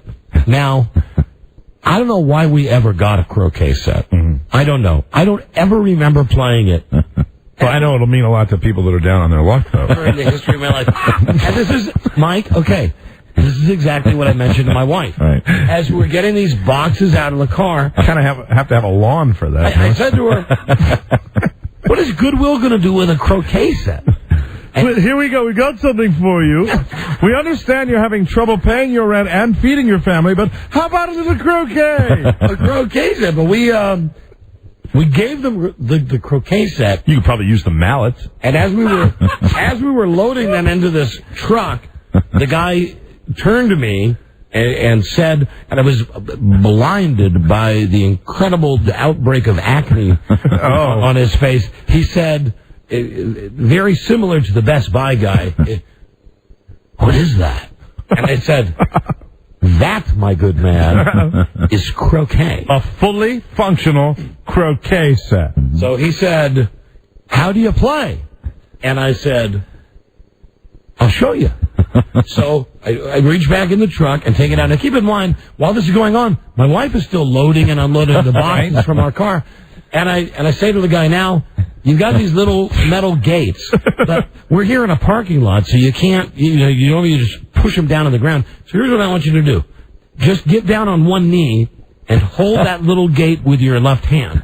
And then I stood back there and I said, now I got the red ball and the mallet. Did you do the between your legs thing? No, I did it, like a golf. Okay, all right. I said, now, my goal is to get it between that little McDonald's arch that you're through the wicket. Right. So I go, and it goes off to the right, and he goes, ha! You lose! He catches on quickly. And I said, yeah. And then he said, well, my turn. And I went, now I'm thinking that croquet set didn't make it to the people it was intended for. and I'm thinking, well, okay. So now I'm down on my knee, and at this point, my wife, who was still carrying the heavy boxes in the car, turns around and she says, because now I'm, in essence, on the ground. I've been there to see that. She says, what are you doing? I said, I'm teaching my man how to play croquet. She said, we're here to drop the stuff off. And I said, hold on. I'm having, I don't like doing these type of outings. I'm having a good time. So I get down like I'm going to be holding for a field goal. Right. And I'm holding this thinking he's going to maybe lay a real hard one at you. Right. And he says, now how do I do this? I said, just do it like I did. Just go back like you hit a golf ball, tap it, and if you get it through, you win. The guy goes back, full extension, all the way back. No. boom, up off the ground, gone. I mean, we were in a Safeway parking lot. Well, there it goes. There's the complete croquet set screwed up. So now we don't have the red ball for the croquet set. No. Well, you know what? And at that point, my wife came over and for that family, it needs one more thing to go wrong. My wife came over and said, "Stop it. Stop it. What are you doing?" And I said, we're playing croquet. Probably the high point of his month. And I mean, that kid got some loft on this ball. Right. I don't know if he's doing roids or what, but this thing was like, boom, off the concrete. He's probably doing some other drugs. Over the wall. Maybe he's taking Buzz's purple pill. Who knows? Anyway, a little Levitra. Over the wall, and it ruined the day, at least that part of the day, for my wife. Because then we got done moving the stuff in, and this kid who I was ready to hate when we got there, because I just said, oh, just another lazy piece of ass, worthless, pimply kid. I thought, hey, we had some fun. You bonded with him. And meanwhile, my wife had carried all the boxes from my car, from my truck out to this other truck. Is this trip to Goodwill kind of a result of your son flying the coop? Were there any other games and stuff that you? I mean, not that the last 8 years of his life he ever probably played croquet, but no, we never did. But yeah, my wife's cleaned out a lot of stuff in the garage and down in the basement, just junk that we'll never use again. Right. And one of the things, and I did take issue with her on this, even worse than the croquet set, a paper shredder. Now I said, what is a, because I immediately go down to right to homeless. All right. What's a homeless guy going to do with a paper shredder? Yeah, I mean, if you're that family and they just deliver stuff at random and you get the croquet set and the paper shredder, I'm pretty pissed off. Shredded paper makes a great pillow. How about some boots? Anyway, no, Mike, no boots. No boots at all? Any clothing? Yeah, there was some clothing. Okay. There was some furniture? Furniture, no. It was paper shredder, croquet, and lots of clothing. Anything like maybe a martini set or anything, No. I'm just thinking for, if you're in that condition and you want stuff for free. However, if you are homeless, or down on your luck, you can be spotted now around town wearing a WJFK Redskins radio shirt. Oh. Because I did donate about 5 of those. Oh, that's good. Yeah. That's a cool thing. I'm so proud to give. But the paper, I thought the croquet set was bad. I think the paper shredder really, what are you going to do? I said to Frida, well, maybe, because I questioned her, and she said, well, what else are we going to do with it? I didn't want to throw it away. I said, well, maybe they can take it apart and use the parts for something else. That's very good. It'll make the lettuce go a lot farther. Like put what? Food in it. Hold on. An impromptu food process. It's 424. We're on 106.7 Washington. I see an experiment coming. 105.7 Baltimore. 95.9 Ocean City. Can you use a paper shredder with food? Don Mike on WJFK. WJFK. Did I not clearly explain the circle of trust to you, Greg? Yeah, I think I got it. Then is there something you want to tell me? I don't think so. See, if I can't trust you, Greg, then I have no choice but to put you right back outside the circle. And once you're out, you're out. There's no coming back. Well, I would definitely like to stay inside the circle. Well, then tell me the truth. Jack, I don't know what we're talking about. All right, now look, Father, I'm a patient man. That's what 19 months in a Vietnamese prison camp will do to you. But I will be watching you, studying your every move. And if I find that you are trying to corrupt my firstborn child, I will bring you down, baby. I will bring you down to Chinatown. WJFK, the Don and Mike Show. Listen up, you BM eaters. From Washington, D.C. on WJFK. From Baltimore on Live 105. And from Ocean City on 96 Rock. You can call Don and Mike toll-free at 1-877-365-3636. They're ready to believe. Right. Uh-oh. Sounds like somebody's got a case of the Mondays. Filling your radio with their intoxicating aroma. Don Geronimo and Mike O'Mara. Yeah. This is ghetto-licious. And for those of you listening to us in Ocean City, I love the way people's minds work. This is beautiful. Charlie just came in during the break and said that the station in Ocean City, 96 Rock, had some storms and the transmitter was hit by lightning. Oh, dear. So they're operating on reduced power. And some of our listeners, some of our paranoid G. Gordon Liddy type listeners, are convinced that the station is doing this to F with our show. No, they're not. Now, other stations might, but I don't think 96 Rock would be one of those stations. I don't think so. It's 437 WJFK, Live 105, 96 Rock. Hello, Don and Mike. Yes, Joe. No, not Joe. Sorry. No. Joe. Hello. Other stations might. Now he's confused. What is the new thing where you have the dumb caller call, and then he turns up the radio and then hangs up? I don't get that. It seems to be happening a lot. I don't know. Hello, Don and Mike Show, JFK. Hello. Hi, Don. Hi, Mike. Hi there.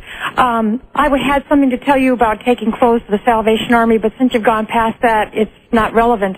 But I did want to ask Mike one question. Yes, ma'am. Mike, when you go to the Redskins game to hold a parabolic mic, yeah, can I come and get hot dogs and beer for you?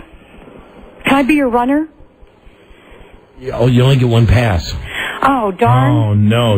But, if you could get a ticket to be in the front row. Mike, I would love to be your runner. If I can get a ticket, can I do that for you? Really? What do you look like? Well, let's see. I'm about 5'7", 135, blonde hair, blue eyes. 5'7". We're never good at that. We're never good at that thing that we do. 5'7". Who's the celebrity you most resemble? I should ask the normal question. 5'7" is short. 135 is... Well, I'm not super thin, but I'm more muscular. I'm sort of athletic. Oh, okay, great. Well, we'll put you on hold, and Don will put you on hold. And you got something in your eye? No. I had a little itch. But Don will put you on hold, and we'll look forward to talking to you. Okay, thanks. Hold on. Thanks a lot. She hung up. Oh. That wasn't me. That was her. Yeah, I didn't do anything. She hung up. I couldn't have been more charming. Hello, Don and Mike, JFK. Hello.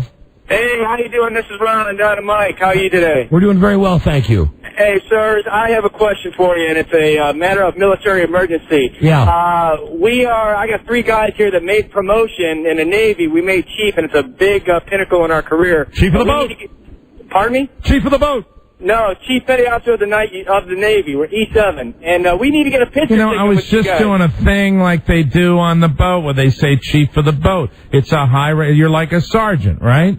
That's right. Yeah. Okay. That's right, moron. Anyway. But we need to get a picture taken with you guys for our scavenger hunt. How about a picture? Would you like to get a picture taken, Cabby? Sorry about that, Chief. Come down to the station anytime before the show. We'd be glad to. Great. I really appreciate it. All right. Bye-bye. Photograph. I'm watching Crimson Tide, which is all over cable, and I've watched it like 10 times. It's one of my favorite movies, and that's what they say. They always say, Chief of the Boat. Mm-hmm. Chief of the Boat's the big fat guy. Right. That's with Gene Hackman. Right. Hello, Don and Mike Show, JFK. Hey, Hello. I'm headed down to the shore. Where am I going to watch the game at? Come again? Where's a good place to watch the game in Ocean City? My ass. Bye-bye. Bye-bye. I'm sorry, we've just had too many. Yeah, it's been a wave of them. Too many. Hey, Don, where you watch the game at? In a row here. Yeah. Too many in a row. Okay, the weekend. Here's now, for me, the highlight of the weekend, which to some of you will sound rather cruel. But I found it both touching, yet laugh-out-loud, funny, humorous. Very good. That I told you last week about him. I had gone through it. I'm still going through this thing with missing my son down at college. Sure. But I'm doing much better because spending time with my wife. Oh, we have so totally run out of things to talk about now that we are childless. And because our lives revolved around him, and she just is, my wife also, Frida won't let me just sit down at dinner. We went out to dinner after we did all this other stuff Saturday, and she said one of the topics was, you can't just bitch about how much you hate Westwood One. We're going to have a truce on this at dinner, that we can't talk about how poorly things are going in the radio business. All right. Did you say fair enough with that one? Yes, I did. Okay. And, all right. And we sat down to eat. We sat outside, place in Reston Town Center, seafood place, and here's how we knew we were running out of stuff to talk about, and we were going to have to involve other people in our socializing, because, the thing is, when you've got a kid, that your life revolves around your kid and then the people who have kids. Hey, what are you guys doing with the telephone? Did you see that? They do this thing where they busy up all the lines. Why are they doing that? I don't know. I wouldn't mind taking some phone calls. Just let them ring. I'll see what I'll do with them here. Very good. Just let them ring through. I'm sorry. ADD. Sorry, I see it. Well, no, not exactly. You kind of have to be aware of what's going on over there, and when they do that, it distracts you. I see all of the lines go blank, and I know that somebody in the back room has lost their patience and just put all the calls on hold. Oh, I'm curious. Do you think it's because Joe's having a bad day with the callers? I mean, based on the calls that have gotten through. Watch, I'll do it right. I got the same button. I'll do it. Look at your phones. Okay. Ready? Yeah, okay, now I can see where that would catch your eye. Because I just can't. All of a sudden, it's like you're at the Las Vegas Strip. Right. No, and now Joe just did again. Don't do it, Joe. Let him just ring. I'm just curious if Joe is having one of his days. I would say... Charlie, is Joe having a day back there with the callers? He may be, but I did that. Oh, you did that? Yeah. Okay. Did you do it originally? Yeah. Why? There were none of the accepted area codes. Oh. Okay, well... Oh, okay, that's why. Well, a little secret's out of the bag now. God, Charlie, play along. You're killing me. Hi, Joe. Hi. Joe. I'm having a great day. Okay, I'm glad to hear it. I just thought, I thought because of some of the callers we got that maybe, you'd gotten so many that you just hit that button off. No, callers are okay today. Okay. Every day without a call from Sacramento is a day of sunshine. Oh, dear. Joe. All right, thank you. Well, that's fine. And, Charlie, thanks for keeping those plots super double secret for us. So the good day would match Joe's good hair day. Joe has not washed his hair since last week, I believe. What the hell is that today? Very, very stringy. Well, now I feel the need to address what Charlie said. No, I don't know. No. Absolutely not necessary. No one will even... That's gone. Okay. That's gone. Forgotten. All right. Gotcha. You're gone. Okay. So... Unless you really feel like it's necessary. You know what? I'm sorry. I shouldn't do this on the air. You know what you like? You're like an Animal House. You're like the guy on the shoulder going, do it, effort, no, effort. I'm... And then the other guy going, don't do it. This company... It wouldn't be bad to talk about it, but yet I also think it'd be very, very non-interesting for the average listener. You know what I mean? I think almost, and then it does fall into the category of too inside. I think we're doing what we're doing, and we just should. We're trying to do the show without penalizing the people who are listening to it in the cities where we don't have a deal. Right. That's all we're trying to do is just give you a show. For instance, Joe mentioned Sacramento. Mm-hmm. Mike, let's go a few more miles on the high road here. Very good. In Sacramento. Here's our game plan. Mm-hmm. Until the dickheads at this company figure out what they're going to do with us, we're fine. They're going to run the show on KHTK. Don't get me wrong. We appreciate the support. We appreciate our listenerships in all of these cities.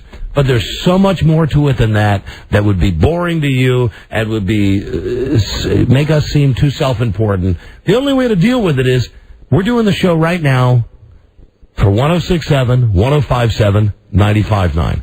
Everybody else in the other cities, hopefully we're doing enough stuff that you'll be able to listen, and you won't even really be able to tell the difference. Mm-hmm. But with no offense to the other cities, the guys in the back room have been instructed. Yeah, we're doing a party for 3 stations right now. Right. And that's and we are doing that until we figure out what's going on, or somebody indicates to us that anything has changed. Mm-hmm. Right. Because we said we'd do it, and that's why we're doing it. Right. Let's see if anything's changed. Being as why not? We're taking the ladder down from the high road right now. Let's just see if anything's changed. Alan, line 1. Alan. Hello, Alan. Don and Mike. Hey, guys. La, la, la. La, la, la, la, la. La, la, la. We're still on that high road. Stay on it. We're still on that high road. Keep it up. It's a nice vantage point. And one of the things I wanted to pass along, Alan, is that road is It's got a couple of potholes in it right now, and I envision that road getting a little bumpier as time passes. So we're just, passing that along that it's hard. Well, I'm trying to pave it along the way, guys. Very good. I know you are, but let me ask, without getting very specific, did the guy with his name, Shane, is that the guy's name? Did that guy ever get on the phone today? We had everybody that we told you was going to be on the call. So is it resolved? Do we have a I don't want to say deal, because gosh, we had a deal with you guys back on December 6th, which you've just bothered to wad up and throw out the window. But do we have a deal? You and I always, we have a deal. Are you saying, is there a new deal? Oh, don't play that game. See, now people are not going to understand this, Alan. That's why. Yeah, you know what? That's why this high road doesn't work. This high road does not work. Stick to it. I'm more comfortable on the low road. I know you are, but now, stick to the high road. You emailed me 1 week ago on Labor Day and said, give me a couple of days. And then you said to Mike, give me until the end of the week. No, you didn't say give me the end of the week. You said by Friday we had something that would get our attention. That was the quote. No. What do you mean? Wait a minute. Now hold on. I am quoting you there. Well, no, it's not what I say. It's what you hear. I understand that, but you said to me that probably by Friday there would be something that would get our attention. No, I didn't say probably by Friday. I said my hope was that we could have... Okay, all right. My hope was that we could have this call no later than Friday. All right? We didn't have it Friday. We had it today. So you've had the call today with all of the muckety mucks. What's the prognosis for the patient? Well, the patient is deathly sick. No, I'm kidding.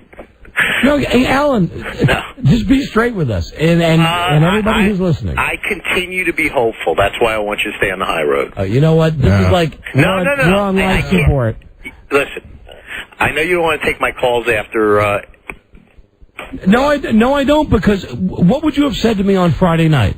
I was just going to tell you that the call was on for 2:00 today. Yeah, and that would have just pissed me off all week and thinking, how did the call go? Yeah, because it's now 10 till 5. How'd the call go? Fine, it was good. But I guess never mind. Never mind. We're taking another step down. Bye bye. Oh. I mean, listen, our listeners do deserve the truth. I'm going to call the offices of Ephraim and Associates. If you know your person. One moment, please. Yeah, we'll let people know how it's going. Now we'll get a real assessment. Call one of our retarded agents. Maybe. Hello? Elliot, it's Don and Mike. Hi, Elliot. You don't get on the air with us very often, do you? It's been a couple of years. Elliot, listen. To what do I owe the pleasure? Here's what you owe the pleasure to. We were on the air trying to maintain the high road. One of my goons came in and said something about, we're not taking calls from the other markets, and left us in a kind of a wide open position. Yeah, kind of brought up what we were doing here. And Alan came in. I called Alan up, and Alan said, well, there was a conference call today, and we said, well, how did that go? And he said he's hopeful. Now, we've not said anything specifically on the air, except that these people we work for are just jerk faces, and we'd like to know this conference call that you had today with apparently... First of all, was everybody on this conference call that was supposed to be on this conference call? I think so, yeah. Okay. Everybody that mattered? Depends how you define it. Yeah, I think everybody was on it. All right, Ben, what is your immediate prognosis? Give me And remember, you are on the air. An overview right now. Just, was it positive, was it negative, or was it more of the same? I would say it was neutral, and we'll wait and hear and see what they have to say. That's a little cryptic. Yeah. But then again, you can't... I guess he's aware that he is... Well, I'm not the radio guy. You have to be more specific with us, though, and with our listeners. Wait, how long? How long? Yeah, thanks, Buzz. How long? How long are we waiting now? I mean, we're actually supposed to hear something this week. We're supposed to hear something this week by when? Would that be by Friday? What did they say on that? See, folks, I swear we're not dicking you around with this stuff. This is real. I don't remember if they specified a day, but I think it's this week that we're supposed to hear. So what happens, theoretically, because I love asking these questions, what happens if Friday comes, as I'm sure it will, and nothing happens? I don't imagine you guys are going to be too happy. That is very true. Okay. So would you say that we should continue to take the high road? Is it worth our time? Or at what point do we just say, yeah, F it? I think take the high road for a few more days here. Let's see what develops. What's your cutoff day on the high road? Thursday? Don't say Friday. I mean, let's put some pressure on these effers. Let's put some pressure on them right now. God knows that they never listen to the show, but today might be one of the few times they're listening. Elliot, come on. Be a man of conviction. If not by Thursday, what happens? We go nuts. We take the subway. We go down into the abyss. I'm going to leave that to you guys. We wallow in the primordial ooze. So it's Thursday, and how about Thursday by showtime? Thursday at 3 o'clock. Let's see what happens. Elliot, they signed a thing on December 6th of last year. I know it. Let's count. January, February, March, April, May, June, July, August, September. That's 9 months ago. They signed a thing that... You can make a baby in that time. They're not living up to that. They're not living up to their deal. They're really just We've told them that. We've made that clear. They're just stinking rats. They're really just a rat. Hey, that sounded like low road talk. I didn't call them rats. Sounded like low road talk. I didn't call them rat bastards. Oh, no, that's a low road comment. I just said they're rats. Right. They're rats, and they're slimy, and I don't trust them. And I just want to be happy and just do the radio show. If it's on one station, on 3 stations, on 40 stations. We just want somebody to tell us what the F is going on. In a word, and I'll make it easy for you, in a word, how would you characterize the discussion today? How would I characterize the discussion? It's always a very tough question to ask anybody that is involved with the law. Well, yeah, we don't express in one word. I know you don't. That's why I asked we can't bill on one word. Come on. All right, well, you're off the clock now. So in one word, how would you describe your conversation I'm today? never off the clock. Okay, how would you describe your conversation? And positive, negative, and neutral are not allowed. They're not allowed. Those words are not. Positive, negative, and neutral are not words that are accepted. Or I'd say at least neutral's not acceptable. Right. I would take positive or negative and then push on from there. Okay. Positive or negative today? I would say positive, but I would say guarded. I couldn't do it in one word. No. Like you guys, That's negative. Like you guys, I'll believe it when I see it. Okay. Oh, okay. Now wait. Now let me just elaborate a little bit here. Would that be positive, but based on your previous discussions and your experiences with these people? That's why you're guarded? I'm an optimist. There wasn't anything concrete that developed today. I'm hopeful we'll get something this week that'll make us happy. Okay. See, here's what I read into that. Same old, same old. What I just heard him say, and this is how I listen to our agent, what I just heard him say was, today, and now they've built this up, today was supposed to be the big conference call. He got nothing. Yeah. They came through with nothing. There was nothing decided, but you're optimistic. Today was a chance for them to hear where we were coming from, and they heard where we were coming from. Okay. So now they've got a chance to... And that was the first real substantive discussion that they had? With these people. Okay. With this batch. Our first discussion with these people. These people. They are... These people. They are slower than Warren Zevon. They really are. Warren Zevon is... Hey, come on, where are you driving? You taking that exit? You sound like you're starting to take that exit. Don't take that exit yet. Look at that road. It's all the way up high. Hey, Elliot. Elliot? Yes? Do you know that Buzz is addicted to... What's that pill, Buzz? Levitra. Yeah. Is that the new one? Yeah, that's the new one. I can't stop taking it. Everybody's talking about it. It is. All right, Elliot. Well, thanks for coming on the air with us. Okay, sure. Have a good show. Give our best to Joe. Will do. All right. Hey, now that you're here, anything you want to say to any of the jerk faces that you have to deal with? Yes, anything you'd like to say publicly, with this... Haven't I been? How about? Well, I mean, anything you know, we've been kind of grilling you, and now it's kind of your open forum here. Oh, I'm going to leave it at that. How about to our listeners? What would you say to our listeners? Very good. Because our listeners, I'm sure, want us to say something on this topic. It's 4:56 on WJFK and Live 105 and 95.9 Ocean City. There's something they'd like us to say, but because we're taking the high road, what would you say to our listeners about this? And don't say be patient for a couple of days, because they're madder than we are. I was going to say demand Don and Mike. Demand Don and Mike. To who? To their stations. Right. To their Everyone. stations. Yeah. To their local stations? Yeah. Mm-hmm. Okay.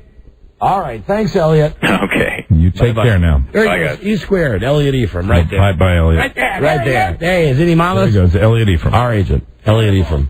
Who says that we don't give you behind the scenes? You don't get more behind the scenes than that. And that's really not far away from a regular from what we, and especially with my read on what went on today. That's really not far away at all from the discussion that we'd have. And my read on that is, if we hung up the phone and I called Mike back, as we always do on a conference call, I'd say, we're effed. Yep. Today was the day that they've built up for the last goddamn month and a half as being, the one day when all the planets align and all of these super important jerk faces can finally get 5 minutes together for a conference. But we also have to point out, and this is for our listeners as well, that it is, our standard operating procedure is, we are ETW guys. Always have been. Hey, we are what guys? Expect the worst.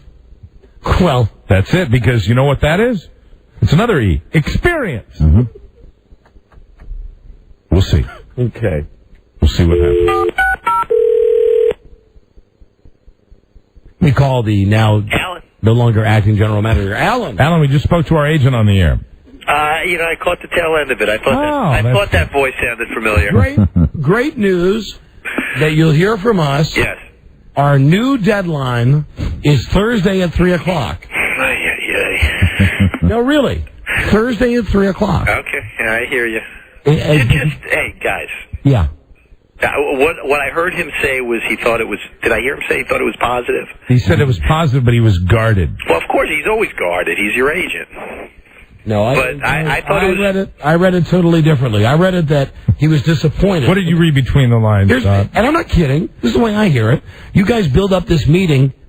You guys came with nothing today in this meeting. There was nothing substantive in this meeting at all. Right. I don't agree with that. Let's just leave it at that. I think the people who needed to be on this call were on the call, and keep on that road. Keep on that high road. All right, well, just so you know, the high road officially gets blown up Thursday at 2:59 p.m. Listen, I've never steered you guys in the wrong direction, have I? Well, and I would like to think I've not steered you, and Mike has not steered you in the wrong direction either. Absolutely. But I'm telling you right now, we're coming to the cliff. Thursday, 2:59. And I should point out, Alan, that low road can be highly entertaining. Not for me, but I'm sure for you. Well, you wouldn't be involved in it. No, not at all. But, I may not be involved, but it's, look what the dog drug in. Yeah, see, and now we've crystallized what Alan's real involvement in this is. Not that he wants us to do well, or that he necessarily wants the company to do well. He just wants to make sure his hands are clean. Right. There you go. He just wants to there you go. Like I don't know. Like I don't know. Right. If you had a vested interest in this, my God, if I talked about this at any length about what's really happening, you would have jumped up on your desk, pulled down your pants, taken a dump 3 months ago, and said, get him out of this god-awful deal. Yeah, see, I don't care that much. You're right. No, you do, but you do care, but you care more about kissing ass. See, that taking the dump on the dump, and that right there, that's low road talk. I like that. No, you like kissing ass. Oh, Scott, you're so smart. Hey, Thursday. Okay, sorry. Come on. Don't use your best stuff now. Come on now. You've already said kiss ass. You've said dump on the desk. This is quality low road material. Okay. Here. Don't leave it all on the table. Just hang in there, guys. That's it. It's Must Listen Thursday. That's great. And incidentally, perfect day to pick for the low road. Yeah. But Alan, no kidding. Really, no kidding. Thursday's it. I mean, I swear on my kid's life. Don't do that. Why? Just don't do that. Why? Why? Oh, because why? Because Thursday will come and nothing will happen. Or if I say Friday, you'll say, don't do that. Because this is the point with these guys. This is the whole thing. Can anybody in this goddamn company make a decision about anything? All we've asked is very simple. You want us or you don't want us? How tough is that? It's not tough. No, it's not. So Thursday, it'll be done or it won't be done. And don't call me tonight, and I'm not doing this as a joke. Don't call me until you got an answer. Until you got the balls to call New York and say, okay, I'm the general manager now, I need an answer. I wasn't playing. Because my prima donna, uptight, a-hole disc jockey is giving me a hard time. Because I know that's what you say about me. And I don't care. I really don't care. I don't call you prima donna. You call me other things. Right. Right. And me, you. I'm sure. I'm trying not to laugh. Not at you. Oh, boy. You're the enemy. Yeah. Where am I the enemy? You know what this is always? Wait. This is the same thing always with this company. It's always, you know what? Those guys will take S and turn it into chicken salad. Guys. You know what? Just put them on the air. Don't give them a deal for their affiliates. Don't steal money from them. Take money from them. Give them bad accounting. Put them on crappy radio stations. Don't do anything to move their careers ahead. And then when they come to you and say, let's just be honest and be businessmen about this, and let's just walk away from it, then you go, oh, no, it's very important to us. Yep, that's it. Hey, newsflash, guys. It's very important to us. I'm on your side. You guys are very important to the company. Well, I think what Don is doing right now is kind of capsulizing exactly what we've been dealing with. I think that for those of you that listen to that type of thing and really hang on every word, what you just heard was in, I think, 15 seconds or less, everything that we're concerned about. Which is, I think, fair to everybody that's listening to this show right now. So there you go. And I'm glad you said that. And that's why And I don't think you did the low road. I think you were just telling it the way it was. And that's good. And you guys stink. That's stink on ice. That's low road talk. I don't care. You stink on ice. How can we look forward to the low road if you're going to use it all now? Oh, I'm still on an expressway. I'm not down. You're on a monorail. And furthermore, I don't have you riding shotgun yet. Oh, no, you don't. No, I don't. You know I'm just sort of chomping. And look I don't have the boy in the back seat either. Mm-hmm. I mean, right now, I'm just out there doing, I'm like at Thursday, the boy in the back seat's going to get writer's cramp. I'm like at a NASCAR track just doing time trials right now. Right. I'm not out there running with my crew. Jesus, Alan. You're disgusting. This whole company's disgusting. I swear to God. You guys treat us good at WJFK. We'll give you that. Absolutely. And just so our listeners know, that's been our whole point all along here. We said things are good at WJFK. All the other stuff boggles the mind.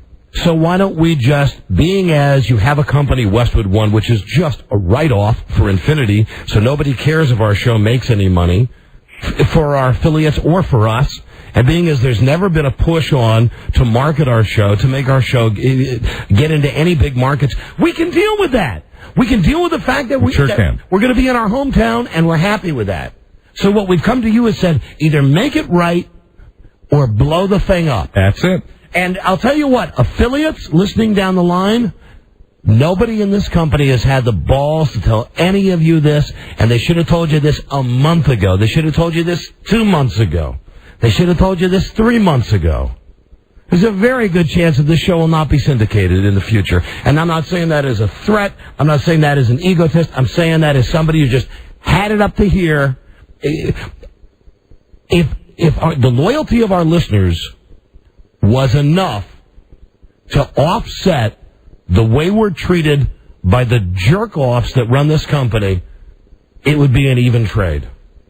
It would be an even trade if you could say, well, We're number 2, 12 plus in Sacramento. We got the greatest, most loyal listeners in the world out there. Which we do. But that's not enough. Because it's been going on for a long time. It's not the first time we've made noise about it. Mm-hmm. And we're not even talking about making money for ourselves or making money for our radio stations. We're talking about when Mike and I are driving to the Redskins game last week, and Mike says, "Oh, look, I've never seen that. That's a big bus board for Bill O'Reilly." No S. Where'd that come from? I said, "Oh, you didn't know? Westwood One paid for that." That's the kind of crap that we've dealt with. Westwood One won't put a dime into our show. They put us on stations that have no chance of succeeding. And then in the rare occasions that we do get a following, it's dismissed. And you know what he does? What he did the other day? He calls me in to show me that Westwood One believes in us. He pulls out some goddamn pamphlet, and our picture is on the back cover. I said, wow. They're really behind you at Westwood One. I was actually not on the back cover, but close. Yeah, very well. Whatever page we were on towards the back, and it was like something, real guy talk with real guys. Please kiss my ass with this stuff. Just either do it right or stop doing it. How simple is that? Now I've said that to everybody listening. Our agent might not have the balls to say that. You guys don't have the balls to say it. Just telling everybody, just either fix it or make it go away. This is no power play on our part. It really isn't.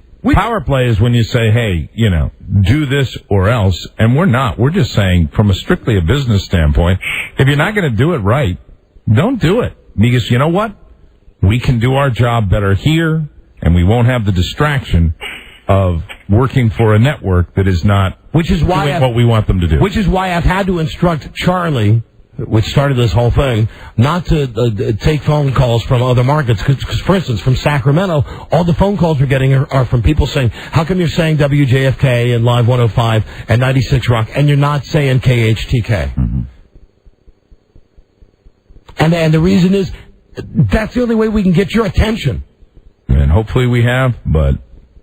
we can be hopeful, but, man, it's just been a long time. Well, just be hopeful. You've gotten the attention of everybody who needs to be involved in this, right? And I will tell you, Alan, and I mean this sincerely, here in Washington and the way things have gone here with you and everybody else, everything's fine. We are very happy with that. But I'll tell you, the other stuff it's just, to us, it's the last part of the equation. And we wish to God, one way or the other, it would get fixed. And I know there are some people out there who will be listening in another city saying, boy, you guys are, ungrateful for your great listenership. You reward your listeners, and once again, the listeners get screwed.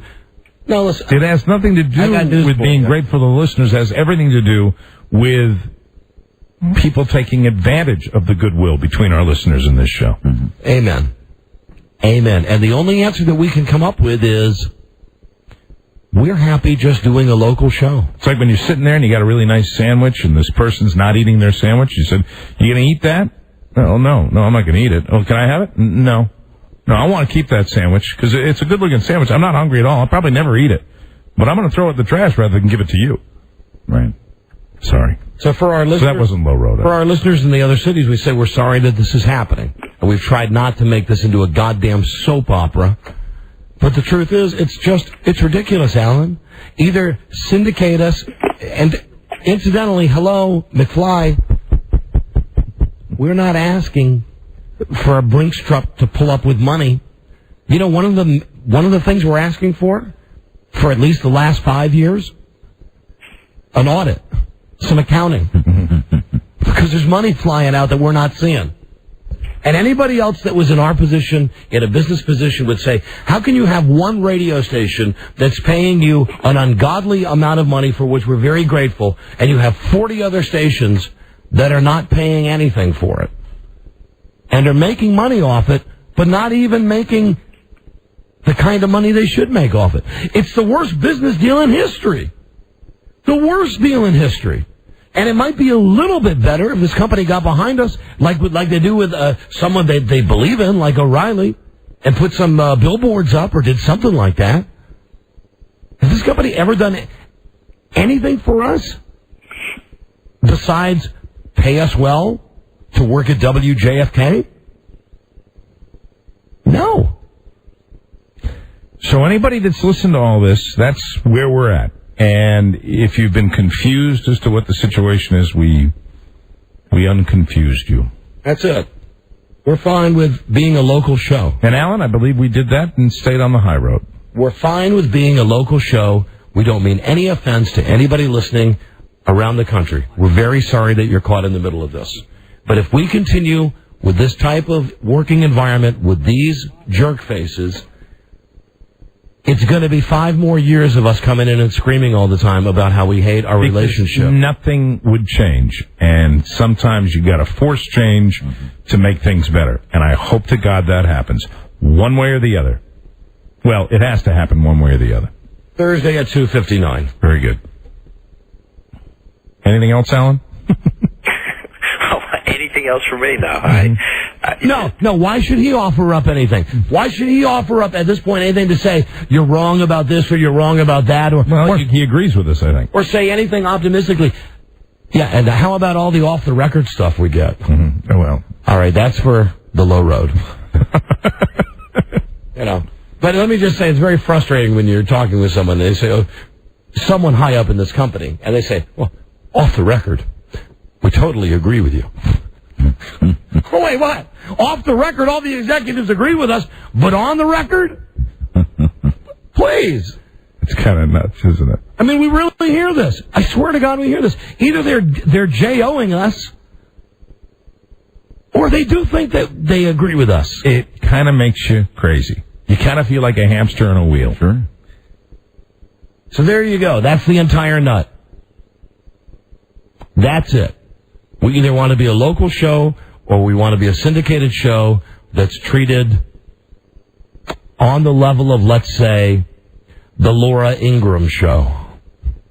Bingo. And I think I've picked someone who's low enough on the totem pole to understand. I'm not saying make as big as Howard Stern. That's not going to happen. I'm not saying put us in the Imus class. Mm-hmm. I'm shooting low. Laura Ingraham. Jesus, we're not better than that bitch? And if we're not, and if this company thinks we're not, then let us do our show on WJFK. Yeah. Mm-hmm. And we can grow again, because we can do our own thing and do it better. Slow but surely. Mike Harvey, solid gold Saturday nighter. Dick No. Bartley, whatever. No, you were right with I like the first one you mentioned. Laura Ingraham. Yeah, very good.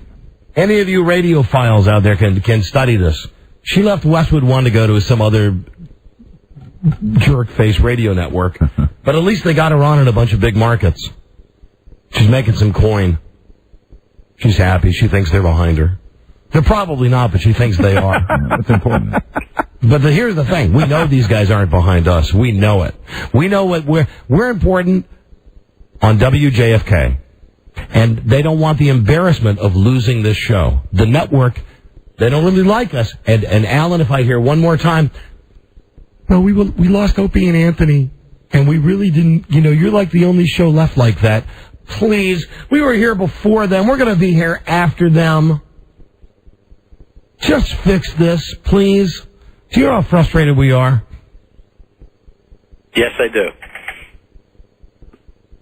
I think that's a better explanation of the frustration than we've even given behind closed doors, frankly.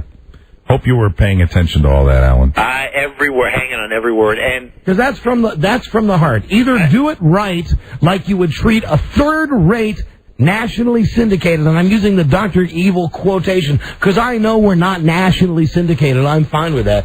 Either treat us like you would treat a third-rate Laura Ingraham, or we want to just do a local show. And by contract, signed by this company on December 6th, you guys were supposed to start looking into that. And you've done nothing. As a company, you've done nothing in 10 months to address the situation.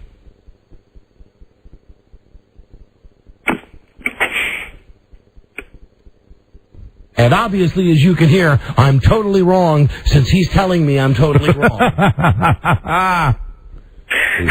What did you expect? What did you expect? You think you're just going to keep playing this game with us over and over? It'd be, guys, give me a couple more days. Alan, I know you're working as hard as you can, but, it's above your head. I continue to be hopeful, and I think you heard that in your agent's voice. So, just hang tight, guys. Well, and really, I hope we've gotten one message across, and I think that if we got anything across from this discussion right now is we really do just want to have an answer one way or the other. If it's going to be something where they come up with something, fine. If it's going to be screw you, fine. Just give us something. And by Thursday, and if nothing else, how about the radio stations that run this show?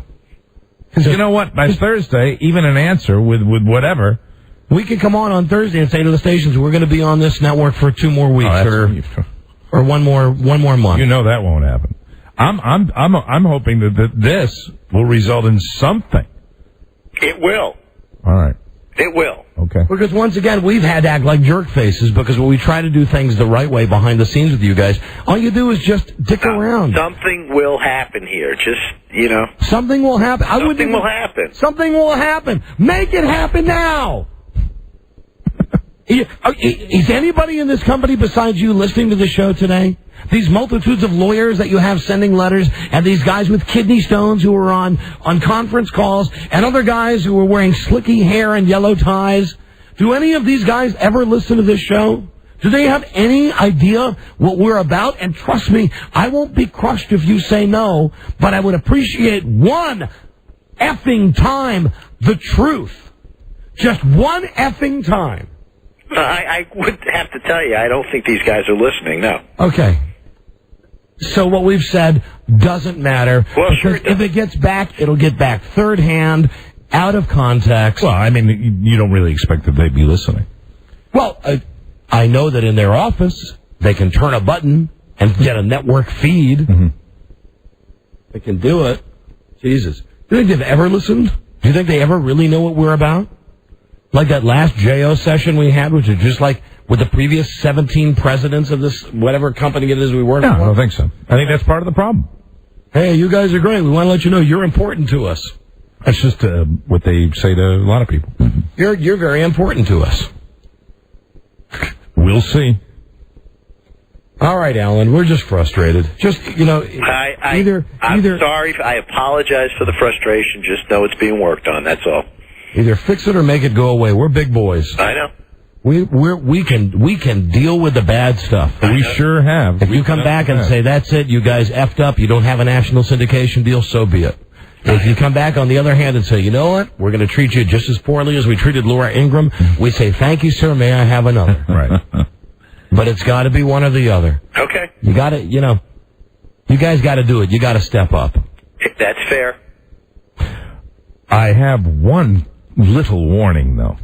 And that is? Well, if they tell us to go to hell after all this, yeah, that's not going to be real happy either. Sorry, I have to say that. Because the fact is... but that'll be a great show, because that's where all the skeletons come out. Yeah, sure. But if they do that after all this, why were we put through all this garbage? That's what I want to know. Because like you said with the sandwich, for whatever reason, we're the show that they like having, but they don't want to do anything with. Mm-hmm. Yeah, and if at the end they don't want to do anything, and they... Like in Philadelphia. I'll be very frustrated. Like in Philadelphia, where we had a no-cut contract, and they just decided out of the blue, well, we're tired of running the show. So they just took us off. And I'll tell you, and this is something you people don't know, listening to the radio, they just took us off. This is one reason we're mad. My agent called me and said, they're taking you off. I said, that's fine. I talked to Mike. He said, it's their decision. But then the program director has to go into the trade magazines and make a big deal about it. Don and Mike fired in Philadelphia. When the truth of the matter is, this company, which is supposed to live up to contracts, just canned our ass 7 weeks before they had the legal right to, and we said, go ahead. But then they got to rub it in our face when you get some dumb program director talking to the trade magazines in the industry we work in. Meanwhile, God forbid, I have Charlie Broyhill say one thing to one trade magazine, and they put a note in his permanent file. I understand that there's an infinity rule that no one in this company is allowed to speak to the press. But again, there's the double standard. It's okay for Tim Sabian to tell Friday Morning Quarterback that he's happy about the music and the consistency on WYSP, and now they're going to have a much better product, and that people can listen to WYSP all day long. Read between the lines, because we are not on. You know, why can't this company just do things right? If you're going to lose us, we said okay. Go ahead, drop it. Drop it 7 weeks early. But then you got to run it up the flagpole and embarrass us? Yeah, that's bull S. Complete bull S. And that was the only issue we had. Because otherwise we were saying, no, we're not going to fight it. Go ahead. Do what you want. You're going to do it anyway. In 7 weeks, go ahead and do it. But then he's got to beat his chest? Yeah, well, no surprise there. But there is a double standard within the company for certain people are allowed to speak to the press. Other people, they come down hard when they speak to the press. Doesn't make any sense. This is the only way we can speak to the press on the radio. Ridiculous. So there's a lot of frustration, if you didn't notice. And we've been trying real hard to hide it. We really have. Well, I think it's good to explain. I mean, when you're dicking around like this for as long as we've been doing it. And all we're saying to you is make a friggin' decision. Even if it's a decision that you don't think we're going to like, just make it. We're big boys. We'll deal with it. Oh, we will deal with it.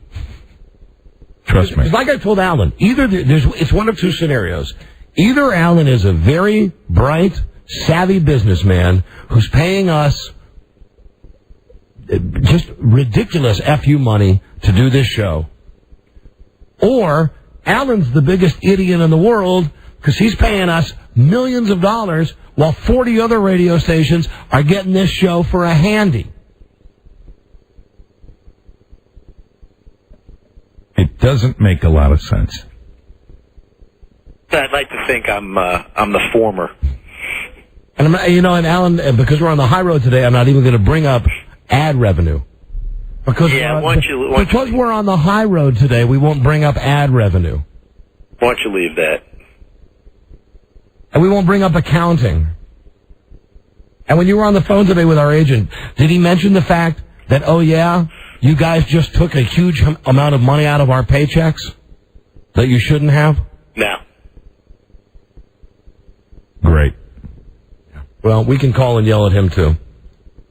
Well, now does everybody understand why we're frustrated? I think it's pretty clear. Yeah. Buzz, you're always a pretty good observer on this. I mean, we're not trying to bore people with this, that this is... I think you have very concisely outlined the frustrations that have been part of the show for months, maybe years now. It's not rocket science. It's not anything that's really complex. And for the last time, we signed a contract on December 6th that goes into effect on December 30th, or September 30th. A new 5-year contract. But the paper that we signed on December 6th says, in essence, Infinity Broadcasting will do everything within power and everything reasonable to rectify this bad situation we have with, again, I'm using Dr. Evil quotation, syndication. It's been 10 months. They did nothing. They did nothing until we finally came on the air and said, 106.7, 105.7, 95.9. So now we wait. After 10 months of legal obligations and all the horse ass that we hear about, be loyal to the company. Be loyal to the company. Think about the Infinity stations you're hurting. Well, I wrote back to Alan one hell of an email with a list of the Infinity stations that have dumped our ass over the last 10 years and not given it a second friggin' thought. Anybody remember Tampa Bay?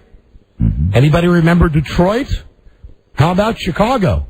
Those are not even stations that we were allowed to have a chance to go one full ratings book through. Right. It was like we're on the air a month and they just say, oh, these guys suck. We're taking them off. But I'm supposed to feel empathy for the guy in Buffalo who picked up the show a month ago?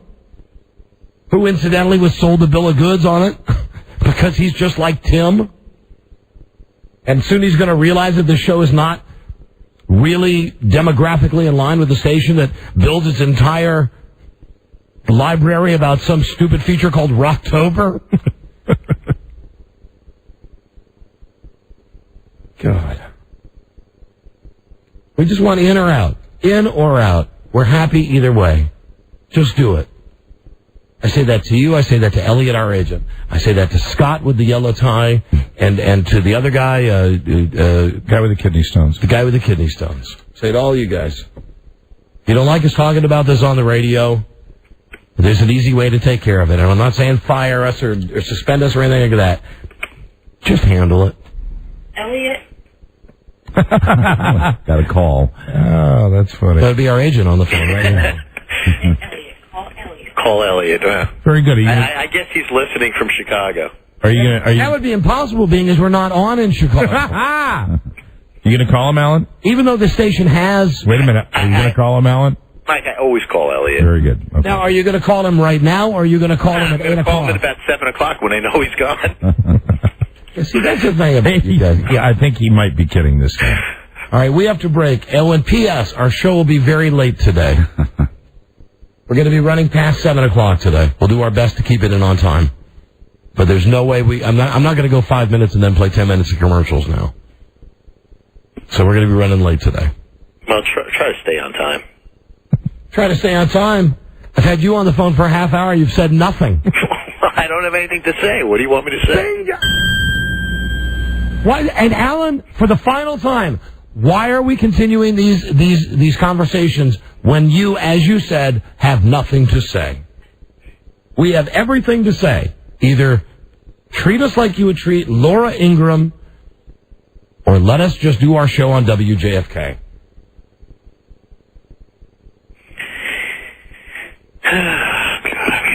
There you go. You know what that is, ladies and gentlemen, right there? You're hearing one of the great managerial minds at work. Did you hear that? Did you hear him just suck in the air and go, oh, God. Alan, I promise, we'll try to stay on time. You try to do your job. Now that you've got the job. I will. Now that you've got it, try to do it. I will. I appreciate it. All right, and whatever, and I mean this seriously. Unless you guys are going to fire our ass, do not call me. Please. Don't call me. Don't call me tonight and say, hey, pal, I know that was shtick on the radio, because it's not shtick. Listen, I won't call you. Don't worry about it. You call me with either, hey, great news, we're gonna work it out, hey, or either way, it's gonna be great news. Either we're done with this, or we got something to deal with. That's it. Whatever. But folks, you want to know what radio is like in consolidation? This is what it's like when you work for one company that owns everything, and everybody's busy in a circle J, worrying about we got to get the AOL for broadband on. You got to get the mention about our fantastic partners. Jesus. But nobody cares about what's going on the radio. Guys make me sick. But just remember, if we don't get an answer Thursday, we're going to take the low road. Yeah. Yeah, no kidding. You mean lower than this? Alan, we've not begun. Wow. And I'll say it again, I swear on my kid's life, we've not begun. Today was the impassioned speech that I would give to you jerk faces if I was sitting in a room with you. The one that I tried to give the guy the other day when he just said, hey, I come from a talent background. Yeah, let's just get it worked out. You guys are important. Please. Okay, Alan, well. All right, guys, try to have a good rest of the show. And we will. I'll do my job. I know you've got a phone call to make, don't you? I actually have several now, thank you. Very good. Good. Oh, maybe some of the guys with yellow ties were listening. Or word has gotten back. I doubt it. No. Yeah, me too. Any of the executives calling you to yell at you? Well, I don't know, but I am getting some phone calls, so I guess I will return all the calls right now. Probably just your friends saying, how can you let them bust your balls like that on the radio, Alan? Yeah, you're right. It is probably just that. They make you look so stupid, Alan. Why don't you just tell them to shut up? God, Alan, you really can't control it. Just tell them to shut up. Just do their show. You're the boss, Alan. All right, see you, boss. See ya. Bye-bye. Hang up. Are you there? I'm here. You can hang up first, Alan. Oh, I can? Yeah. Oh, no. No, don't do this. Don't do this like a Sacramento 25-year-old. How long do you think till his wife calls him up and says, Alan, it's Betsy. You did a very good job today. You really stood up to this. He's going to stay on. He's going to stay on and do it. Hey, wait. Oh, I know they always wait. We're not playing any commercials until you hang up. There it goes. Oh, man. I thought that went well. Yeah, I'm glad we got it out. Yeah. You got it out. I didn't say much. You got it out. Well done, too. I mean, I think that's it in a nutshell. So that's our frustration, and I think everybody that's listening right now can understand exactly what our position is. And I'm truly, humbly sorry that we wasted an hour of your time in your car when you don't need to hear crap like this. I know you get into your car to get away from crap like this. But it's the only way we can deal with these guys because they're just not normal. They're really not normal well, people. There is a very popular movement around this company, and you know the people I'm talking about, that say that these higher-ups are really not human life forms. They are from other planets. I'd heard that. All right, so, Rob, we're only coming up on this break, right? Yes, hold on a second. Yeah. All of these people came in spaceships. Third segment that we've done. So They came in who cares? They came in spaceships from the planet Procrastina. They flew down from the planet Procrastina, and they eat their young. We'll be right back after this commercial set for like a minute. No, well, geez, now this is really going to f us up because I want to get home and watch football. Well, you don't leave the planet Procrastina. We'll be right back. WJFK at 5:41. There we go. JFK, Live 105, 96 Rock. No rain but cloudy tonight, tomorrow. Low in the 60s, high tomorrow 75. 77 D.C., 79 in Baltimore and Ocean City. WJFK. And in my club, I will splash the pot whenever the I please. WJFK. Sing our name. The Don and Mike Show. Uh-oh. Sounds like somebody's got a case of the Mondays. Are they strong? Listen, bud. They've got radioactive blood. Don Geronimo and Mike O'Mara. All right, now it's like that awkward time. See, normally if you're in a relationship, like with your wife or something, you get to have makeup sex. Not always. Well, okay. You're right, not always. But most times you have makeup sex, or at least you have that period where I've had makeup sex. I know what you're talking about. But you have that part of time where you walk on eggshells and is everything okay? We're coming back now and doing the show. So we're just going to dive right back into the show. Absolutely. You've heard all of the junk that we've had to say. The phones are all ringing, and I'm sure there are people who would just have questions. Yeah. Some people who would, and there's nothing that's been screened. Some people would want to yell at us. Some people would want to take our side. Some people would have questions. Right. Should we handle them all lovingly? Just to balance the last segment? Should we do something uncharacteristically, even if... No, I'm not going to say that. Because if I say that, then that's all the calls we'd get. Hello, JFK, Don and Mike. Hello. Hi, Don and Mike. Howdy. I'm a member of the media. Are you allowed to talk to me? What media do you represent? Yeah, I'm out. My mom's a whore. Okay, thanks. That's a good out. Thank you. That man was lying. Hello, Don and Mike, JFK. No, he wasn't. His mom is a whore. Oh, his mom is a whore. I was talking about the media part. Hello. Hello, Don. Yeah, Mike. Hi. Yeah. Yeah, I'm calling from you're a guy who followed you guys when I was down in Maryland, and Hold on. I had to delete that out because you're not allowed to talk about the ratings company. Oh, okay. I'm sorry. But we appreciate what you had to say. Yeah, you guys are great, and I can't understand. Every time Howard bitches about it, you guys. And you pay X amount of dollars, and these guys aren't taking care of you. No, it's not. Listen, like I said, let me explain. It's not even a money issue. Right. It's not even a money issue. It's just treat us like you would treat Laura Ingraham. And we want to succeed. It is really a success issue. It is more than anything else. It is, if this is the way you want it to be. If what you say to us and what's been said to us is you're very important, I'm quoting here. If that's the case, then, and you want us to be part of this thing, then let's do it the right way. That's really it in a sentence. That's what we want. Right. Otherwise, if you're not going to do it the right way, just blow it up. And also, we even offered, get the nuts and bolts out of it. We don't need to worry about all the money stuff. Right. We'd like to just have that over here, where we don't think about it, and then you guys go ahead and do it. But if you're not going to do it right, then don't do it at all. God, we're going on it again. We've given them those options, though. Right. I promise you we have. We've not come into this like raving, screaming lunatics. No, right. I mean, well, we have, but really for us, we've been pretty balanced. Hello, Don and Mike, JFK. Hello. Hey, Don, Mike, Rob, Buzz. I love you guys, and just glad to, hear some explanation about what's been going on. Yeah, I think that's good, and I think it was overdue. Yeah, you've been hinting at it for a while and, kind of picking up the... Just so you know, we have never come to our employers and said, if you don't do this by a certain date, we quit. Yeah. We've never done that. And even now, we still don't understand what's going on. Mm-hmm. They took us off last Tuesday. They took us off the network. It wasn't our decision to be taken off the network. It was theirs. They got no idea what's going on here. They're dealing with two guys who are really pussycats. If they came to us and said, listen, let's make this work. We're going to put some resources into the show. We promise. We'll worry about everything else later.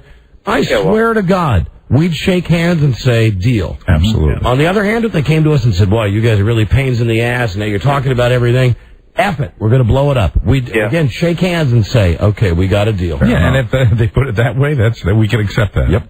Speak to us in our language. I love you guys. Thanks. And that's all we want. I'm looking forward to Thursday to see what happens.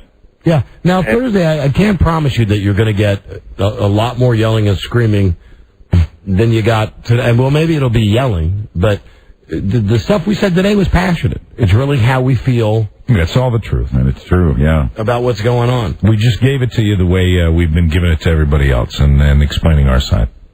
Somebody had to finally hear what's going on, because I know everybody in Sacramento wonders what the hell's going on. Mm-hmm. Well, that's what the hell's going on. Mm-hmm. And really, to be honest, your station, KHTK, as far as I know, has done nothing about this. That's part of our frustration, too. I can tell you the stations that have been concerned. Live 105 in Baltimore, 96 Rock in Ocean City, and KCJJ in Iowa City. Mm-hmm. They're the stations that have called, that have said, hey, what's going on with the show? What can we do? All of the other stations are like, we'll turn the switch on. They're on today. Mm-hmm. It's not even a money issue. It's an issue of, if you're going to run us for 4 hours on your radio station, make us a priority in your radio station. Make sure you promote us on your air. Make sure your listeners are aware of the show. Give the show every chance to succeed by promoting the product on your radio station. But the deal we got now is, some guy in Little Rock, he's going to hear this segment tonight and think, well, crap, I don't want to run this. And he'll just take it off. And no one from the network's going to call him and say, don't do that. They'll just say, please run the network commercials for the next 30 days. Mm-hmm. The network commercials that Mike and I aren't getting paid for. So there's a lot at play. Yep, a lot going on. Anyway. Lots of plates spinning. You still there? Hello? Oh, hi. Yes, you're there. Hi. Don and Mike, JFK. Hey, guys. Hi. Love the show. One thing, and I'm glad to hear some explanation, too, like the last guy, but I've done a lot of negotiation with different contracts and large media companies. The one thing I wish you guys would do, for your own benefit and for everybody's, is stop talking about it, because the scariest thing to guys like these are when you guys just shut down completely. When you're talking about it and getting everybody on the phone, then they've got you. At least they've got a dialogue. But when you're completely silent, if they've broken your contract and they're not doing what you're but you see, we're not going to extort them, and we're not going to do that. Don just got done saying that. That's not what this is about. This is really us explaining to our listeners after a very long time exactly what's going on. We're not going to shut down. And you know what we could do? And we've been given this advice by people. Go in and just read out of the newspaper. Go in and do a very boring, bland show where, by contract, you're living up to what they expect you to do. Mm-hmm. But all that really just hurts the people that are in the cars listening to the show on the way home. And in fairness, as much as the crap that we gave Alan and here at WJFK, they are not, we're not going to do that to them. Right. Because, the way it stands here, they have shown us in the best possible way that we are important to them here. We just want it resolved with. Right. We wanted it resolved 5 years ago. We wanted it resolved 3 years ago. They signed a contract on December 6th that said with every best intention they would look into this situation. Anybody else in any business, you're running a shoe store, you got a deal, a guy signs or a candy store. You're running a candy store, and the Hershey guy signs a paper saying you're not getting enough Hershey's with almonds, I promise that I'm going to do everything I can to make sure that your shelves are full of Hershey's with almonds. And it's 10 months later, and you haven't gotten not one candy bar? You mean you wouldn't go back to Hershey and say, hey, Hershey, F you. You signed a worthless piece of paper. You look at him and you say, what are you guys? A bunch of squirts? Sorry. Hello, Don and Mike, JFK. Hey, Don and Mike, this is Tom. They take the fastest road out of town. Take the highway. Hello. Hello, Don and Mike, JFK. Tom? He left. He's out. Hello, Don and Mike, JFK. Rob, we got 30 seconds. All right. Hey, Don and Mike, how you guys doing? Okay. Hey, you guys are absolutely wonderful. I just want to tell you, I used to live in Pennsylvania, listening to you on 94.1. Moved down to the Manassas area, listening to you on 106.7. You guys do a great job. Don, I would feel bad if I would bark because the way you yelled at your boss there, I'll tell you what, my armpits got sweaty. Just listen to it. Oh, my God. Don't do any good with them, though. Hello, Don and Mike, JFK. Hi, everybody. Live 105, 96 Rock. Hello. Hi, everybody. How you doing? We're doing great. Awesome. Hi, everybody. Hey. Hi, everybody. Hi there. I've, of course, been listening to everything. I agree with everything that's going on. I do understand. But as a listener here in the D.C. metro area, I do kind of feel sort of put out. I kind of feel like, well, what am I supposed to do now? No, there's nothing. Listen, if you are listening to us on WJFK, then I'm sorry that you're hearing some of this behind-the-scenes stuff. But the one thing we do know, no matter what happens, we'll be on WJFK for 5 more years. I got you. But it's just... And we just got to work through the stuff with the company on the other stations. But we'll be here, and we dealt with this a little bit today, and again, I apologize for that. We'll get back to having a regular show tomorrow. Okay. All right. Well, thank you guys very much. Well, thank you. I hope you all have a good day. Yeah, we will. All right. Bye-bye. Okay. I think we'll have a good night. Goodbye, everyone. We gotta do this because of that. Right. You know. And can I just tell you this? And Rob, give me 15 seconds. Ready? Here's another way that we're being good guys. Do you remember back when we did the afternoon show before, when we would go on and on and on, and we would stay on until 8 o'clock sometimes? Right. The company came to us and said, guys, please, as a favor to us, the company, would you end the show at 7 o'clock? We love the fact that you're on past 7, but would you please make a concerted effort to end it at 7? It would really help us with the advertisers. And we're doing that. You did. And we're doing it. And we're still doing that. We're doing it. And you know what they give us in return? DICK. Be right back on JFK 553. WJFK. Look, I'm not back in 10 minutes. They call the cops. Standard operating procedure. Here's some standard operating procedure. Stay the away from Tony Soprano. Shut the up and listen. It's over. Capiche? Over and done. You call or go anywhere near him or his family, and they'll be scraping your nipples off these fine leather seats. WJFK. How you like us now? The Don and Mike Show. This talking show's going crazy. A kind word need not cost much. With half a loaf of bread and an empty cup, I found myself 2 friends, Don and Mike. Words from Iceland Air. Icelandic cowboy. From the menus.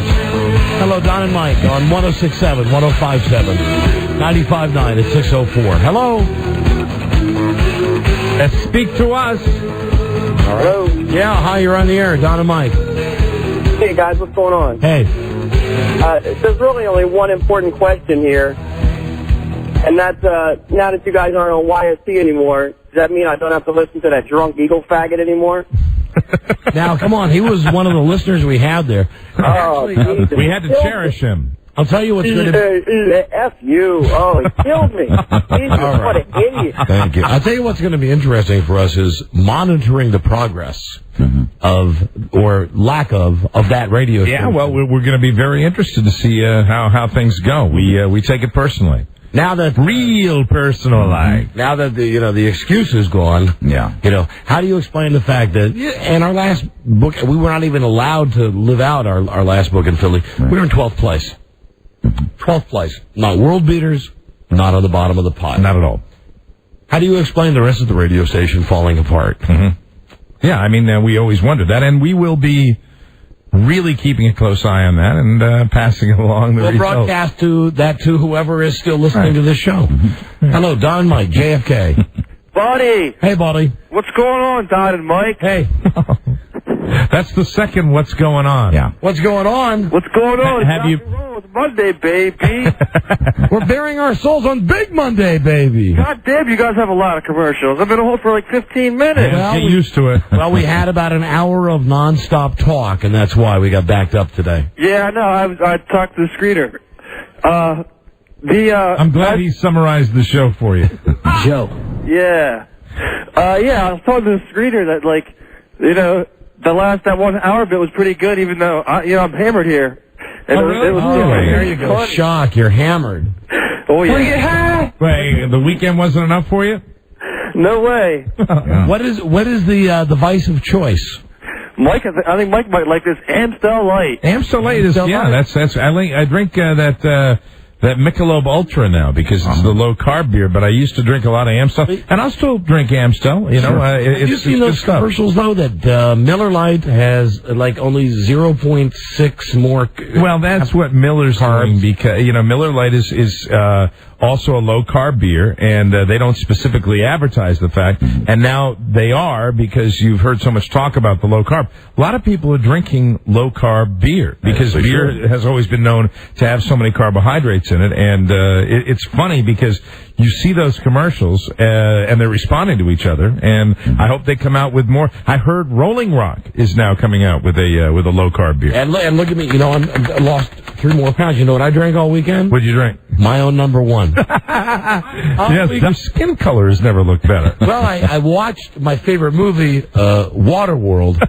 Yeah, you have to actually stimulate yourself. With Kevin Costner. Absolutely. Yeah, because that's the opening scene, if you've not seen that movie, consider yourself lucky. The opening scene is that water's covered everything on Earth, and even though there's oceans, there's no drinking water, so Kevin Costner has made like a Gilligan's Island type machine, where you go number 1 into it, and it purifies your number 1. And of course the title, Waterworld. I mean, you can watch movies with Mulholland Falls, all sorts of things. But I just drink mine right out of the tap. Yeah, and that's it's a tribute to your flexibility.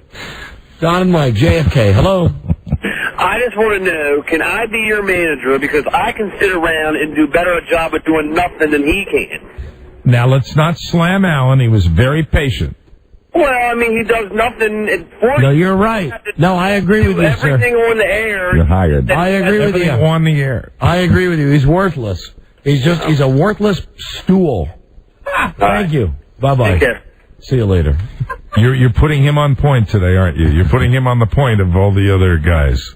Well, it's because we're taking the high road. We're not mentioning the names of the other guys. Ah, very good. Okay, so Alan, that's the reason. Like Yellow Tie or Kidney Stone. Yellow Tie. Yellow Tie. Yellow Tie. They may get there, Dan. Yellow Tie. Oh, Yellow Tie. Oh, yellow. Oh, O-L-E. Oh, Yellow Tie. Okay. Now, I had a moment with my wife. 2 moments. God, this seemed hours ago.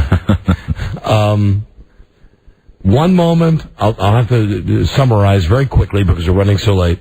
We realized that we as a couple, without Bart, are having to redefine our relationship. Sure. And we're having new boundaries, and we reached the pinnacle where I said we need to call reinforcements in Saturday night. We'd been together all day Saturday. She did yard stuff. I brought the stuff down to the Salvation Army. We went there. We went to Home Depot. We went to Best Buy. We went to all these places. We ended up going to dinner at a nice restaurant, and I've been with her now nonstop on Saturday for, 5 or 6 hours. Right. And really, and I've tried. We've driven around and run these errands, and I've tried, how's your sister? What's your mom think about her birthday? Big birthday coming up. And finally, we're sitting at this restaurant at the Ruston Town Center, sitting outside about 6 on Saturday night, having a drink, waiting for the gal to come over and take our food order. And we both have martinis. Mm-hmm. And my wife said to me, "Where do olives come from?" And I said, I guess the ground. And she said, "You didn't have an answer? I would think you'd know that." I mean, this is what we got into. Because I said, I guess the ground. She said, well, no, there's that restaurant called the Olive Tree.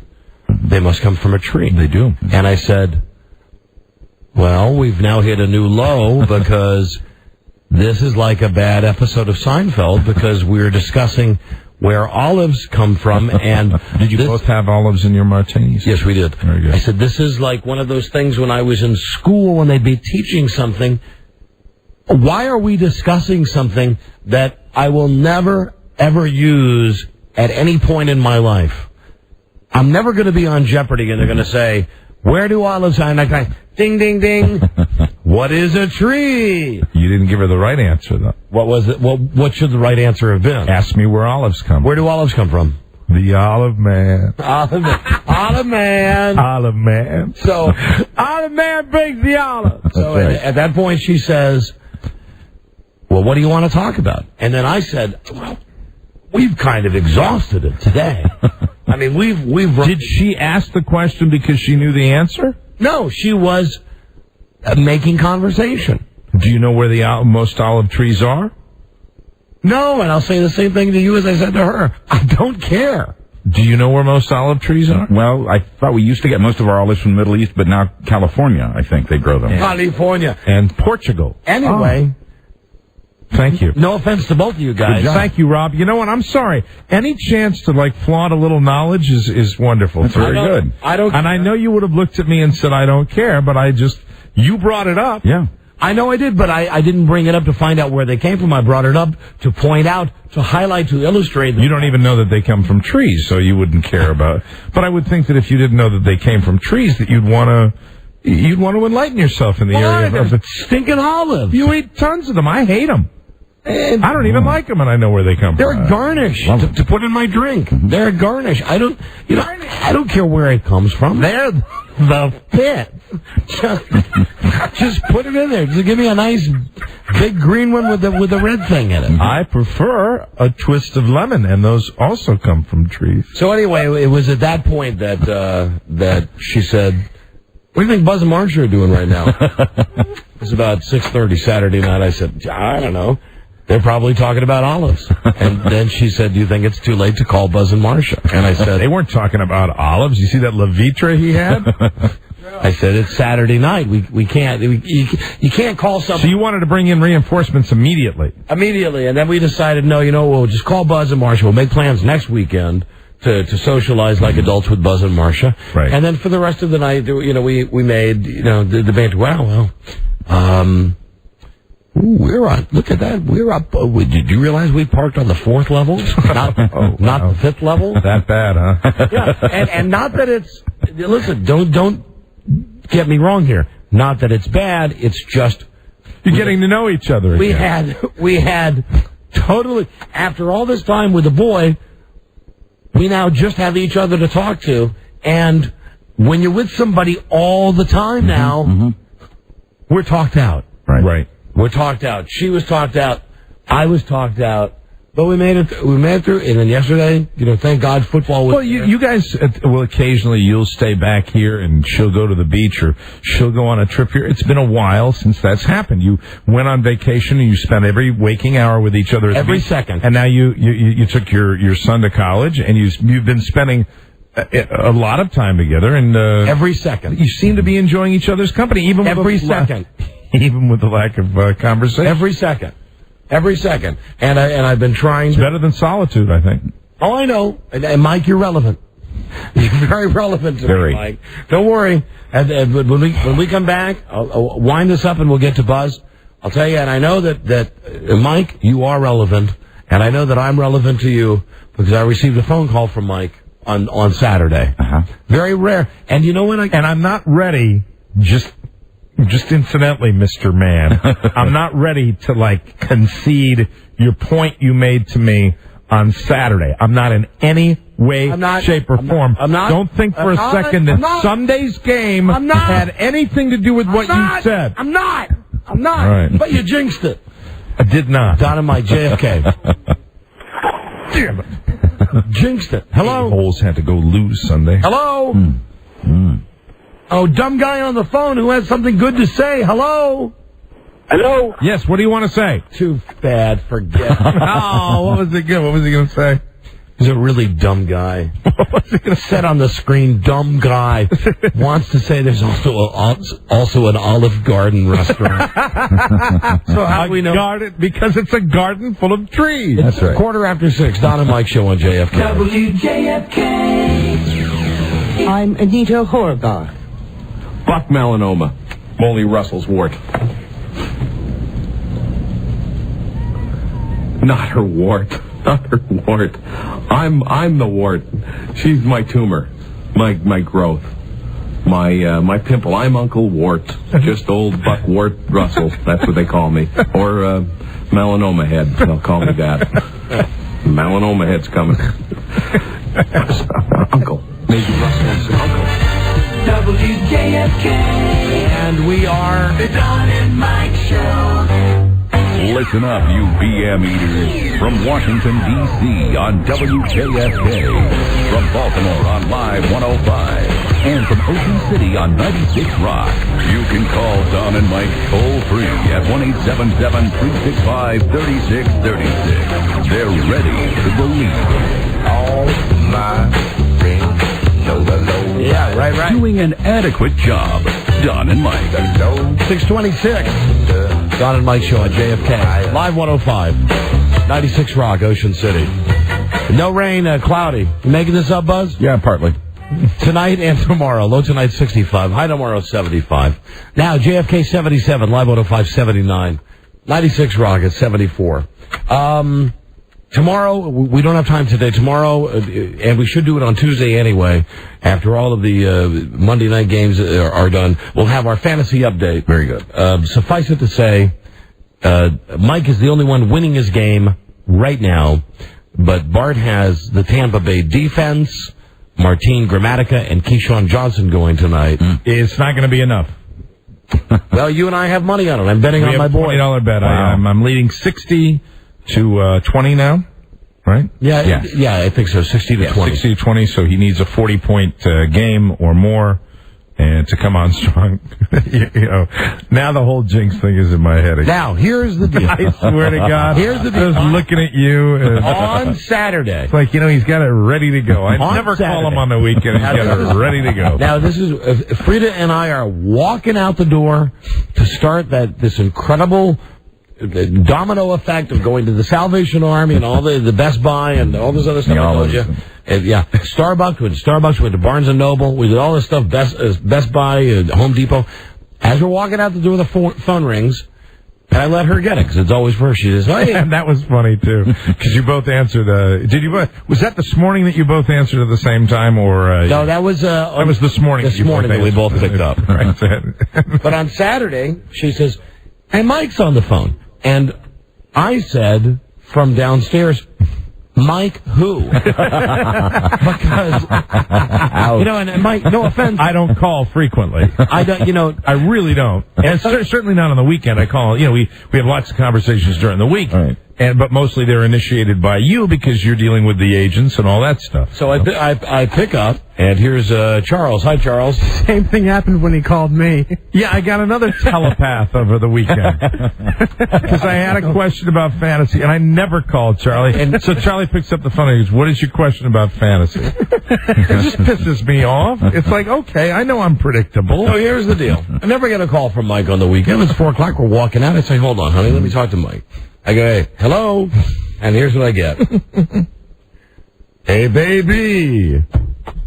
Now, this is exactly how you were. "Hello, baby." He said, "I want you to know the Red Sox are winning 11-0, baby. It's a bloodbath, baby." And I said to him, and I'll say this to you guys, and I really mean this.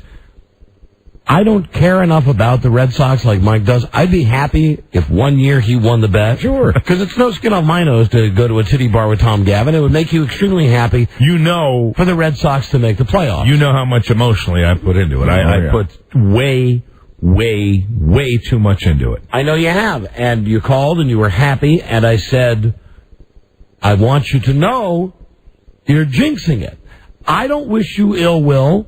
I really do hope that this year finally for the first time, the Red Sox do win a bet for you, but you're jinxing it by calling me now. Maybe you're right, but I know. You're jinxing it. You just should have let it go. No, I got to call you when I'm excited like that. I got to call somebody. My father's dead. My brother-in-law was on vacation somewhere where I couldn't reach him. I'd already called my nephew, and I had to call somebody else. You told me, you said, I'm calling, and that voice you said, I'm calling every sports fan I know to tell them the Red Sox are winning 11-0, baby. You said I jinxed it, and you might be right because they came back and lost yesterday. And this is just, I know we're on Live 105, and I know this is a message to the people of Baltimore and to the Baltimore Orioles. Look, you're a fine franchise. I think you've got probably one of the best stadiums in baseball. It's a great place to see a ball game, and I know you got passionate fans up there, but listen to me just for a second. You're out of it. There's no winning anything this year. Just do me a favor. This series, last one of the year. This man is deranged. But could you lay down for my guys? Could you just give them the series, please? I mean, not the series, but a sweep. Could you? Because you've really been playing us tough this year. And you'd be happy if the Orioles just came out and I'm terrified of the Baltimore Orioles. I think the Baltimore Orioles play the Red Sox tougher than almost any team, and they have this year. And they scare me, and I'm really uptight. You can tell me like nervously scratching my hand like I am right now. You know, But you jinxed it. You've already lost. Huh? You've already lost because you jinxed it. You never call. No. You never call whether it's a football game, if it's a one-game bet. You call me all the time during games. Come on now. But when I call you during games, jinx anything. I just call you. We're not betting anything on it. I didn't jinx anything. I'll just call you like and say, boy, Tharp sucks today. I didn't jinx anything. It's going to be fine. No, it's a jinx. No, they had If you look it up, it's a jinx. You've got a bet with me we've had going for 6 months. I know. The obese David Wells came up with a big game for the Yankees yesterday. You know, the guy that tugs on his scrotum more than any other pitcher in baseball came up big. Really came up big. Got to admire a performance like that. And now, I have developed like a rash or something. You are going to scratch off all of your skin. Maybe it's this subject that gets me going, but I'm, it's good and it's bad because it's so...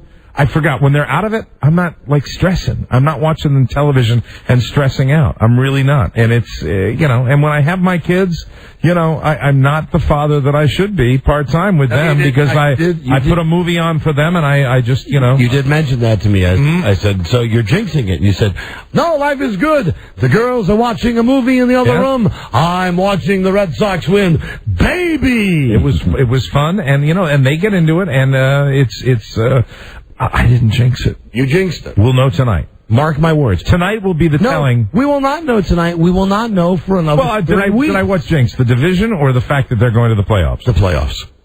Because by calling me yesterday in one of 162 games, yes, a big series against the Yankees. I know how I can reverse the jinx. How? If they lose, the next game they lose, I'll call you. Doesn't work. You've already put the fix in. Then why don't you call me then when they lose? Because Hey, come on now. It'll work that way. You said you don't care. It means a lot to me. I got a whole network of people that I talk to. All right, but would it matter if it was half-assed on my part? I don't know. If it was lip service? I don't think. Hey, you know what? Enough of this. I don't think that I jinxed them. I think it's fine. I think they're going to continue to play good baseball. You jinxed them. I didn't. You double jinxed them. Now you're gonna see. Now I will not only, if they don't make it to the playoffs, have this. Have the usual agony. But now it's just more agony if they don't make it. I'm a Red Sox fan. I'm filled with angst. No, but I'm filled with doubt. This is a sports universal. This is whether you have something riding on the game or not. When you have a rooting interest in a team, I was euphoric, and your team goes up. I was in such a great mood. It was so much fun. And you know what? Even if they don't make the playoffs, I don't care. I had a great weekend with them. They were fun. You jinxed it, though. No, I don't think so. You jinxed it. Well, we'll see. We'll wait. But the proof is in the pudding. I know I've done it with Broyhill countless times where I will call him up and go, ha ha! Not your day today, my friend. No, but here's why I don't think I jinxed it, because the call to you was not really, because I know you don't care. I know you actually, part of you actually wants them to win. It was really a call to share as much as, it was not the gloating call. The gloating call would be when they clinched like a playoff position, then that would be the goal to go. This call was But just still, though, Red Sox, Yankees, 11-0. I'm the guy you got to bet with, though. Yeah, maybe you're right. I'm the jinxie, or I hate that. I hate the jinxer. You said something that just bugged me right off the. When you said jinx, I was thinking about it like for half an hour after. Hold on, did I jinx him? Didn't I really tell you? I said don't. I said stop this because you're going to jinx it. Well, it was too late though. I jinxed with the phone call. No, I was still gloating, baby. And I said, unanswered runs, a shutout. I said, stop it, you're going to jinx it. And then you kept going in that voice. I couldn't help myself. I was, if I'd had a phone book next to me, I would have called people at random. That's how excited I was. But then they didn't sweep them, and, it was kind of a drag, and that's it. But we'll see what happens. And once again, and I mean this because I really do know that we have a lot of people that enjoy this show in the city of Baltimore. And I just ask you for this particular series, really. Give me a JINX. Just to make me win this bet, lay down. It's a jinx. Lay down against the Red Sox tonight. And the other call I got was just from Rob. Made me laugh. Called right about kickoff time yesterday and said Merry Christmas to me. Because for me it's like Christmas Day. That's right, the first day of the football season. Because all the games were on. And a weird day too. Kind of a weird football day. Yeah, we'll have our recap tomorrow. We never got to it today, but incidentally, I will take a Red Sox win and let Bart get 70 points tonight. Does that mean anything? I don't think so. It's a nice gesture. It's not a gesture, Buzz. Oh, okay. Hey, Kurt Warner's a retard, though. Yeah, that's my starting QB. As retarded as my man Brett Favre was. Let me go to Patty! Kurt Warner was worse. And one more, just a very quick football observation. Yes. Rob is not the biggest football fan in the world, but he's got a team in the fantasy league. Calls me up yesterday, says, turn on the Saints and the Seahawks. Okay. Said, all right. I turn it on. The coach of the Saints, Jim Haslett, they're losing. They're 24-3. He says, who's he look like? So, who? I don't know. He says, gold member. Now you got it. If you buy the internet, do an ESPN search on Jim Haslett. I'm going to do it in the commercial break. Because I'm telling you, it is. I was watching the rest of the game, waiting for him to pull his skin off and eat it. Jim Haslett, New Orleans Saints. And not Goldfinger, gold member. Gold member. Austin Powers. Right. In a world where owning a radio was strictly forbidden, one man found a way to bring good news to his people. He made it up. Hi there, Buzz. It's 6:37 on JFK, Live 105 and 96 Rock. What is your lead story today, Buzz? Today, the president makes a speech that's going to cost us a lot of money. That's not Jim Haslett on your computer. Well, Google says it is, but I don't know which Jim Haslett it is. No, that's some dork. No, this is Jim Haslett from Des Moines. This is Professor Jim Haslett from Des Moines. Okay, stay tuned for news and comments. Coming up on the Don and Mike Show. Don and Mike Show on WJFK at 6:38. There you go. That's him. All right, look at that picture right now, Mike. I know we're running late today, but look at the picture. Right? Yeah. Right? The hair. Slick the hair. Yeah. Right? Yeah. From the boy. Maybe laugh out loud. There we go. On JFK, that was very professional. WJFK. What's the word from Planet Crackpot? WJFK. And we are the Don and Mike Show. Uh-oh. Sounds like somebody's got a case of the Mundus. Master haters, Don Geronimo and Mike O'Mara. 6:48, running a little late today. Don and Mike Show on WJFK, Washington, Live 105, Baltimore, 96 Rock, Ocean City. It's time for Buzz's news show now. Buzz brought to you by Verimax Sexual Pleasure Performance Enhancer. Someone call for a doctor? It's doctor-developed, clinically tested. Verimax works. Get it at Rite Aid, GNC, and other select retailers. Try it today. Verimax, 1-888, try VMAX. You're not twitching, but I saw you checking your... No, I was itching my hand again. Oh, I saw you checking your thing. No. You sure? No, I'm fine. No, I'm actually... Because normally we'd be leaving now. Yeah, I'm fine. I'm fine. All right, Mike's got his kids tonight. Oh, yeah. And we're running late tonight, so... And football's on tonight. I'd like to hear the first part of... and that's why I want to get out of here as soon as possible. Sure. Yes, to watch football. I want to get out to watch football, but That's why. I gotta stay. Well, give us the news. Well, here it is then. I know, come on. The president was on TV. We've all had a hard day today. It's been an interesting day, though. Sure has. Wonder how Alan's day is going. Who knows? Who cares? Who cares? Exactly. F him. The president was on TV last night saying he'll ask Congress. Alan Line 1 is not available right now. He's in the hallway picking up a penny someone had dropped. Press 1 to leave your message now.